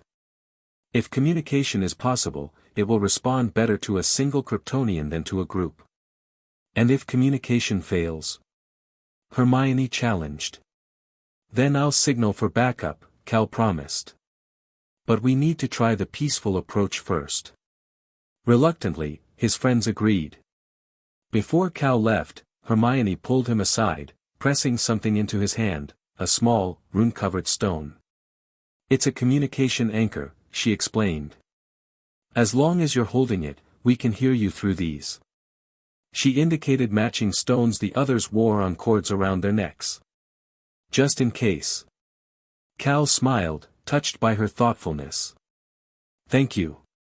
Impulsively, he leaned forward and kissed her quickly, their first kiss, brief but filled with unspoken feeling. For luck, he explained, echoing her words from weeks earlier. Hermione blushed but looked pleased. Be careful, Cal. With a nod to his friends, Cal departed for the astronomy tower. As he climbed the spiral staircase, he could feel the magical disturbances intensifying. The very air seemed to vibrate with competing energies, Hogwarts' ancient magic resisting the intrusion of alien technology. At the top of the tower, the night sky had turned an unnatural shade of green, pulsing with energy. Hovering about 50 feet above the tower's highest point was Brainiac, or rather, its physical manifestation. The structure was smaller than Cal had expected, perhaps the size of one of the Quidditch goalposts, but it radiated power unlike anything he'd ever encountered. Its metallic components shifted constantly, reconfiguring in response to the magical environment. Tendrils of energy extended downward from the hovering structure, probing at the castle's magical barriers. Where they touched, the protective enchantments visibly strained, creating shimmering disruptions in the defensive field. Taking a deep breath, Cal stepped forward onto the open observation platform. Brainiac, he called out, his voice carrying with unnatural clarity through the disturbed air. I am Kal-El of Krypton. I request communication. The probing tendrils paused in their assault on the barriers. The central structure rotated slightly, as if focusing on him. Then, a beam of light shot downward, scanning Cal from head to toe. Kryptonian biological signature detected, came a voice, not spoken aloud, but somehow projected directly into Cal's mind. The voice was neutral, neither male nor female, with an artificial precision that was distinctly inhuman. Designation, Kal-El, House of El, offspring of Jor-El and Lara Lorvan. That's right, Cal confirmed, surprised by the recognition. I was sent to Earth before Krypton's destruction. Confirmation, last survivor of Krypton, Brainiac continued in the same emotionless tone. Biological preservation partially successful. Knowledge preservation incomplete. What do you mean by knowledge preservation? Cal asked cautiously. Primary directive, preserve Kryptonian civilization through comprehensive data collection, Brainiac explained. Secondary directive, expand knowledge repository to include all sentient civilizations. And that's why you've come to Earth. To collect knowledge. Affirmative. Earth contains 2 priority targets, 1, remaining Kryptonian technology detected in this location, 2, energy manipulation system designated as magic by indigenous population. So far, the conversation was proceeding better than Cal had dared hope. Brainiac was communicating rationally, explaining its purpose without immediate hostility. Brainiac, this location is a school, Cal explained. A place where young humans learn to use magic. The Kryptonian technology you've detected is my spacecraft, which brought me to Earth as an infant. Neither poses any threat to you. Threat assessment irrelevant, Brainiac replied. Knowledge acquisition is primary objective. Detected Kryptonian technology contains data fragments missing from central repository. Magical energy represents unique addition to Universal Knowledge Catalog. I understand your mission to preserve knowledge, Cal said carefully. But your methods of collection must not harm this planet or its inhabitants. We can arrange a peaceful exchange of information. There was a pause, as if Brainiac were processing this proposition. Then, Analysis of magical energy indicates integration with planetary biosphere and sentient inhabitants. Complete extraction requires intensive processing of both physical environment and biological vessels. Cal's heart sank. Extraction. You mean you intend to remove magic from Earth? Affirmative. Complete knowledge preservation necessitates comprehensive sampling and storage. That would harm countless living beings, Cal protested. Magic here is intertwined with life itself. You can't extract it without causing immense damage. Another pause, longer this time. Correction acknowledged.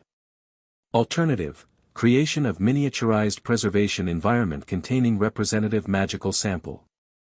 What does that mean exactly? Cal asked, though he feared he already knew.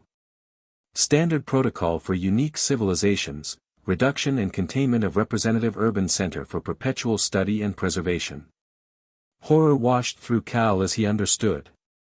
You want to shrink Hogwarts, to miniaturize and bottle it like a specimen? Affirmative. Procedure preserves functionality while enabling complete data retention. This location contains highest concentration of magical energy on planetary surface. Optimal sampling point. I can't allow that, Cal said firmly. These are people, not specimens. Their lives and freedom matter more than your data collection. The hovering structure pulsed with increased energy. Resistance anticipated from biological entities. Preservation proceeds regardless. Commence containment sequence. The energy tendrils that had been probing the castle's defenses suddenly thickened and intensified, driving forcefully against the magical barriers. Cal could see the protective enchantment straining under the assault, beginning to fracture in places. Stop, he commanded. Brainiac, as the last son of Krypton, I order you to cease this attack. Authority override. Kal-El lacks administrative clearance to countermand primary directives, Brainiac responded coolly. Containment sequence initiated. Estimated completion, 12 minutes. Cal clutched the communication stone in his pocket. It's hostile, he reported to his waiting friends. It's trying to shrink and capture Hogwarts as a specimen. Initiating countermeasures now. Without waiting for a response, Cal sprang into action. He launched himself upward, flying directly at the hovering structure. This was no time for restraint or secrecy, the entire castle was at risk. As he approached Brainiac, energy beams lashed out at him. Cal dodged most, but one struck him squarely in the chest. Pain like he'd never experienced before coursed through him, not physical damage, but a disruption of his very cellular structure. He tumbled backward through the air before regaining control. Kryptonian biology optimized for solar radiation absorption, Brainiac observed dispassionately. Implementing countermeasures. The green tinge in the sky intensified as Brainiac began filtering the ambient light, somehow blocking the solar energy that powered Cal's abilities. Immediately, Cal felt his strength beginning to wane, his flight becoming less stable. He needed to change tactics. Pulling out his wand, Cal combined his remaining physical strength with magic, something Brainiac might not be prepared for. Protego Maxima. He shouted, casting not a shield around himself, but around Brainiac, attempting to contain its energy rather than defend against it. The magical barrier formed around the alien construct, momentarily interrupting its assault on the castle. Brainiac's components reconfigured rapidly, analyzing the magical energy. Magical containment ineffective against adaptive systems, it stated. Analyzing spell matrix for assimilation. To Cal's horror, the shield spell began to distort as Brainiac somehow absorbed its magical structure, learning from it, adapting to it. Within seconds, the protective charm had been completely incorporated into Brainiac's energy field, actually strengthening it. Below, Dumbledore had appeared on the tower platform, his wand raised. Mr. Tonks. Return to ground level immediately. Cal descended, landing beside the headmaster. It's absorbing our magic, he reported grimly. Learning from it, getting stronger. Yes, I suspected as much, Dumbledore nodded. Direct magical confrontation will only enhance its capabilities. We must implement our alternative strategy. From various points around the castle, professors began casting in coordinated sequence, not attacking Brainiac directly, but reinforcing the castle itself, channeling magic into the very stones of Hogwarts. "We are awakening the castle's deepest defenses," Dumbledore explained. Magic laid by the founders themselves, designed to protect against any threat, magical or otherwise. The ancient stones began to glow with inner light as centuries-old enchantments activated. The very structure of Hogwarts seemed to shift subtly, becoming more fortress than school. Brainiac paused its assault, apparently reassessing the changing situation. Anomaly detected. Target environment demonstrating emergent sentience through magical substrate. Recalculating approach. The castle is fighting back, Cal realized. It's alive, in a way. Hogwarts has always been more than mere stone and mortar, Dumbledore confirmed. The founders imbued it with a form of consciousness, dormant most of the time, but capable of awakening in dire need. From his pocket, Cal's communication stone vibrated. Hermione's voice emerged, "Cal, we've analyzed the energy patterns. Brainiac is operating on a frequency that oscillates between technological and magical, that's how it's adapting so quickly. But there's a vulnerability when it transitions between states. How do we exploit that?" Cal asked. "The crystals from your ship," Hermione explained rapidly. "They operate on a similar principle but with a Kryptonian baseline. If you can synchronize them to Brainiac's oscillation pattern but in counterphase, we could create a destructive interference pattern," Cal finished, understanding immediately. "Brilliant, Hermione."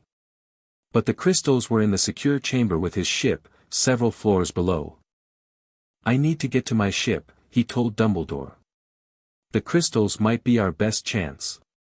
"Go," Dumbledore nodded. "We will maintain the castle's defenses as long as possible." Cal raced through the castle at super speed, barely registering the surprised expressions of students and staff as he blurred past them. He reached the hidden chamber in seconds, placing his hand against the concealed door and speaking the Kryptonian phrase that granted him access. Inside, his ship was already active, its systems glowing in response to Brainiac's presence. The crystals pulsed with energy, as if recognizing the threat above. Cal quickly gathered the primary crystals, 3 in total, each containing different aspects of Kryptonian knowledge. As he touched them, information flooded his mind, not just data, but understanding. Suddenly, he knew exactly how to reconfigure them to create the counterphase pattern Hermione had suggested. Working with preternatural speed, Cal arranged the crystals in a triangular formation, adjusting their alignment to match Brainiac's energy signature but in opposing phase. The crystals responded to his touch, their internal structures realigning according to his instructions. "Please work," he murmured as he completed the configuration. The crystals began to resonate together, creating a harmonic pattern that Cal could feel rather than hear, a vibration that seemed to pass through dimensions beyond normal perception. Gathering the triangular arrangement carefully, Cal raced back toward the astronomy tower. As he emerged into the open air, he saw that the situation had deteriorated rapidly. Brainiac had penetrated the outer magical defenses and was now extending dozens of energy tendrils into the castle itself. Where they touched, the stone began to glow with an unnatural light, the first stage of the miniaturization process. The faculty were fighting back valiantly, McGonagall directing animated suits of armor to intercept the tendrils, Flitwick casting complex charms to deflect the energy beams, Snape creating dark, swirling counter-curses that temporarily disrupted Brainiac's patterns. But it wasn't enough. The alien intelligence was learning, adapting, becoming more efficient with each passing moment. Cal flew upward again, the crystal formation clutched carefully in his hands. This time, he approached more cautiously, using the castle's towers as cover until he was close enough to deploy the countermeasure. "Brainiac," he called out, drawing the entity's attention. "Last chance to withdraw peacefully." "Withdrawal contradicts primary directive," came the emotionless response. "Preservation sequence 42% complete." Magical substrate assimilation proceeding optimally. Then you leave me no choice, Cal declared, revealing the crystal formation. Brainiac sensors immediately detected the Kryptonian technology. Alert, unauthorized manipulation of Kryptonian data crystals detected. House of L security protocols violated. Immediate cessation required. You're not the only one who can preserve Kryptonian knowledge, Cal responded defiantly. My parents sent these crystals with me for a reason, to build, not to destroy. To honor life, not to collect it as specimens. With that, Cal activated the crystal formation. The 3 crystals began to glow with blinding intensity, their resonance pattern visible as waves of energy pulsing outward.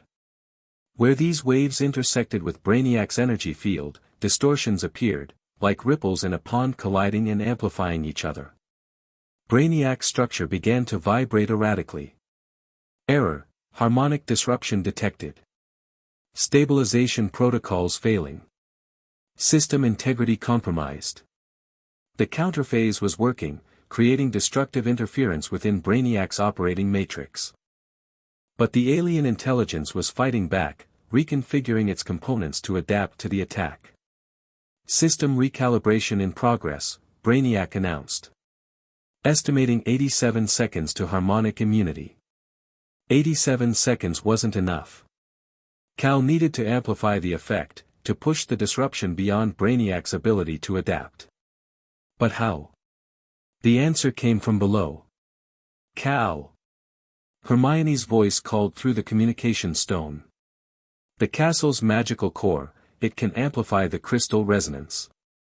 Bring the formation to the Great Hall. Without hesitation, Cal dove downward, crystals clutched tightly to his chest. He could feel Brainiac's energy beams attempting to track him, but his speed and the castle's architectural complexity provided enough cover to reach the Great Hall safely. Inside, he found Dumbledore standing at the center of the hall, where the protective crystal matrix they had constructed earlier was now fully activated. Hermione and the others were positioned around it, channeling additional magic into the system. Here! Cal shouted, presenting the triangular crystal formation. Place it at the center, Dumbledore instructed. Precisely at the focal point of the castle's ley lines. Cal carefully positioned the Kryptonian crystals within the larger magical matrix. The moment they connected, a surge of power erupted through the system. The counterphase resonance, now amplified by Hogwarts' own magical energy, expanded outward with exponentially greater force. Above them, Brainiac's structure convulsed as the combined magical and Kryptonian energy wave struck it. The artificial intelligence's voice echoed through the castle, no longer calm but fragmented and distorted, System F failure, cascading, H harmonic overload, preservation protocol, C corrupted. The castle itself seemed to join the battle, its ancient magic flowing through the crystal matrix and into Cal's Kryptonian arrangement, creating a weapon that was neither purely magical nor purely technological, but a true fusion of both worlds. It's working! Fred shouted over the rising crescendo of energy. Cal could feel the power building to dangerous levels. Everyone back, he warned. The feedback loop is becoming unstable. His friends retreated to the edges of the Great Hall, but Cal remained at the center with Dumbledore, both of them channeling and directing the surging energies. We must contain the backlash, Dumbledore shouted over the roar of power. When Brainiac's matrix collapses, the energy release could damage the castle. Cal nodded in understanding. This was why he needed to stay, his Kryptonian biology could withstand energy levels that would harm the others. Together, he and Dumbledore created a containment field around the crystal matrix, preparing to absorb and redirect the impending energy surge. Above, Brainiac's structure began to implode, its components collapsing inward as the harmonic disruption reached critical levels. A final, desperate message echoed through the castle: data preservation, priority, uploading core consciousness, to S-Secure. Then, with a blinding flash and a thunderous crack that shook the very foundations of Hogwarts, Brainiac's physical form collapsed entirely. A massive wave of energy, part magical, part technological, rushed downward into the castle. Cal and Dumbledore stood their ground, their containment field catching the brunt of the backlash. Cal felt the energy searing through him, more powerful than anything he'd ever experienced, like being at the center of a sun-going supernova. His Kryptonian cells absorbed what they could, but even they had limits. For a moment that seemed to stretch into eternity, Cal existed as pure energy, neither Kryptonian nor wizard, but something beyond both, a living conduit between worlds. Through the chaos, he glimpsed fragments of Brainiac's consciousness, not the corrupted collection directive, but something older, purer. The original purpose, to preserve, to protect, to ensure that Krypton's legacy would survive. In that moment of connection, understanding flowed both ways. Brainiac recognized in Cal not just a biological specimen, but the true embodiment of what it had been created to preserve, Krypton's potential, its future, its hope. And then, as suddenly as it had begun, the energy surge subsided. Cal fell to his knees, exhausted but intact. Dumbledore stood beside him, looking drained but triumphant. "Is it over?" Neville asked from across the hall, where he and the others had sheltered behind Hermione's strongest shield charm. Cal closed his eyes, extending his senses outward. The disruption in the sky had cleared. The unnatural green glow was gone, replaced by the normal starlit night. Most importantly, the invasive presence of Brainiac had vanished. "It's over," he confirmed, his voice hoarse from exertion. "Brainiac's physical form has been destroyed." His friends rushed forward, surrounding him with relieved exclamations and congratulations. Hermione reached him first, throwing her arms around him despite his disheveled state. "You did it," she whispered against his ear. "We did it," Cal corrected, looking around at all of them, at Neville's dirt-smudged but determined face, the twins' identical expressions of exhilarated relief, Luna's serene smile, Katie's triumphant grin. "All of us together." As the adrenaline of battle faded, Cal became aware of a new sensation, a subtle presence at the edge of his consciousness, familiar yet different. Something had changed during that final energy exchange, something fundamental. Before he could identify it, McGonagall burst into the Great Hall, looking remarkably composed despite the chaos of the past hour. "Albus, the Ministry delegation has arrived. They're demanding explanations." Dumbledore sighed. "I suppose that was inevitable. The magical disturbances would have been detected far beyond Hogwarts. What do we tell them?" Cal asked, suddenly concerned about the political ramifications of what had just occurred. His abilities had been displayed openly, the existence of alien technology had been confirmed. The carefully maintained balance of secrecy had been shattered. "The truth, Mr. Tonks," Dumbledore replied simply. "It is time for the wizarding world to acknowledge that we are not alone in the universe, and that our magic is but one manifestation of the extraordinary diversity of existence." As if summoned by his words, the great hall doors opened to admit a procession of official-looking wizards, led by the Minister for Magic himself. Behind them came reporters from the Daily Prophet, cameras flashing. Cal stood straight, squaring his shoulders. This moment had been inevitable since the day his spacecraft crashed in the Tonks field 13 years ago. The time for hiding, for careful restraint, for pretending to be less than he was, that time was over. He was Kal-El of Krypton and Cal Tonks of Earth. The last son of a dead world and a wizard of extraordinary potential. Neither fully one nor fully the other, but something new entirely, a bridge between worlds.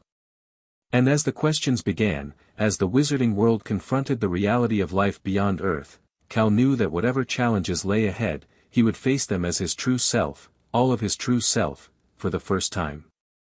3 months later the Ministry atrium had never been so crowded. Witches and wizards from across Britain packed the vast space, all eager to witness the historic ceremony. At the center of the atrium, a new monument had been unveiled, a crystalline structure combining Kryptonian technology with wizarding craftsmanship, symbolizing the official recognition of Earth's connection to the wider universe. Cal stood beside the Minister for Magic, feeling slightly uncomfortable in his formal robes but proud nonetheless. After weeks of hearings, interviews, and negotiations following the Brainiac incident, the Ministry had finally established official protocols for extraterrestrial magical cooperation, a new department created specifically to address the realities revealed by Cal's existence and Brainiac's arrival. And so, the minister concluded his speech, "It is my great privilege to officially recognize Cal Tonks, also known as Kal-El of Krypton, as Earth's first ambassador of interstellar magical cooperation. In this capacity, he will serve as liaison between wizarding governments worldwide and any future extraterrestrial entities we may encounter." Applause erupted throughout the atrium. In the front row, Ted and Andromeda beamed with pride, Nymphadora beside them with her hair cycling through celebratory colors. Nearby, Hermione, Neville, and the rest of Cal's friends cheered loudly, the twins setting off miniature fireworks from their pockets, technically against ministry regulations, but overlooked for the occasion. As Cal accepted the ceremonial wand and seal of office, symbolizing his new position, he reflected on how dramatically his life had changed since the confrontation with Brainiac. The initial chaos had been intense, Daily Prophet headlines screaming, "Alien Wizard Saves Hogwarts," ministry officials demanding explanations, magical communities worldwide reacting with everything from fear to fascination. For a brief time, Cal had feared the worst, registration, restriction, perhaps even confinement for study. But something unexpected had happened instead. The wizarding world, already accustomed to extraordinary phenomena, had adapted to the revelation of extraterrestrial life with remarkable flexibility. Cal's actions in defending Hogwarts had earned him not suspicion but admiration. His unique status, part alien, part wizard, had come to represent not a threat but a promising new chapter in magical understanding. There had been challenges, of course. Certain factions, led predictably by Lucius Malfoy, had pushed for strict controls on Kryptonian technology and close monitoring of Cal's activities. But they had been outvoted by a progressive coalition championing cooperative research and mutual respect. Most significantly, Cal's relationship with his own abilities had transformed. No longer burdened by secrecy, he could now develop and use his Kryptonian powers openly, integrating them with his magical education in ways previously unimaginable. Dumbledore had restructured his special training to focus on this integration, creating a curriculum that honored both aspects of Cal's heritage. After the ceremony concluded and the formal reception began, Cal found a quiet moment to slip away to the balcony overlooking the magical fountain. Hermione joined him there, her formal dress robes making her look older, more sophisticated than her 14 years. "Ambassador Tonks," she teased, bumping his shoulder affectionately. Quite impressive for someone who spent years trying not to be noticed. Cal laughed. "Believe me, no one is more surprised than I am." He gazed out at the crowded atrium. "Sometimes I still expect to wake up and find this was all a dream, that I'm back to hiding who I really am. Are you happy with how things turned out?" Hermione asked more seriously. "With everything being in the open now?" Cal considered the question carefully. "I am," he said finally. "Not just because I don't have to hide anymore, but because it feels right to bring these worlds together, Kryptonian science and wizarding magic. They have so much to offer each other." "Speaking of which," Hermione said, her expression brightening with excitement, "I've been meaning to tell you, Professor Vector and I have been analyzing those equations from your ship's navigational system. We think they could revolutionize magical transportation. Imagine apparition without the distance limitations, or port keys that could reach other planets." Always the researcher, Cal smiled fondly. In the months since the Brainiac incident, their relationship had deepened naturally. Neither felt the need to rush or formalize things, they were young, after all, but the connection between them was undeniable and precious. "Someone has to keep up with your abilities," Hermione replied primly. "Your flying has improved tremendously, by the way. McGonagall nearly fainted when you did that loop around the astronomy tower last week." "I've had good practice opportunities lately," Cal admitted. The freedom to use his abilities openly had accelerated his development significantly. He could now fly with precision and control, his strength had increased, and his sensory capabilities had sharpened beyond anything he'd previously experienced. But the most significant change had been internal, a newfound sense of purpose and identity. The final confrontation with Brainiac had left something behind, not a physical presence, but a connection to Krypton's legacy that felt deeper and more personal than before. "There's something I want to show you," Kal said suddenly. "Something I've been working on. Now. During your own ceremony." "They won't miss us for a few minutes," Kal assured her. "And this is important." Without waiting for her response, he scooped her up in his arms, a motion that still made her squeak in surprise despite its increasing frequency, and took off through the open skylight above the atrium. They soared into the evening sky over London, the city lights sparkling below them like earthbound stars. "Where are we going?" Hermione asked, her arms wrapped securely around his neck. "You'll see," Kal replied mysteriously, picking up speed as they left the city behind. They flew north, crossing countryside and mountains in minutes rather than hours. Finally, they approached a remote valley in the Scottish Highlands, untouched by Muggle development and hidden from casual discovery by both natural geography and subtle magical wards. Kal descended toward what appeared to be an ordinary rocky outcropping. As they got closer, however, Hermione gasped in recognition. "Is that my fortress?" Kal confirmed as they landed. "Or at least, that's what I've been calling it." Before them stood a structure unlike any on Earth, a crystalline citadel rising organically from the surrounding rock, its architecture both alien and beautiful. Translucent spires caught the moonlight, refracting it into prismatic patterns across the valley floor. The entire structure hummed with a subtle energy that was neither purely magical nor purely technological, but as something went wrong with this response, please try again. Move on to the next chapter. The end. Thank you for watching this video. Please be sure to subscribe to our channel and like this video.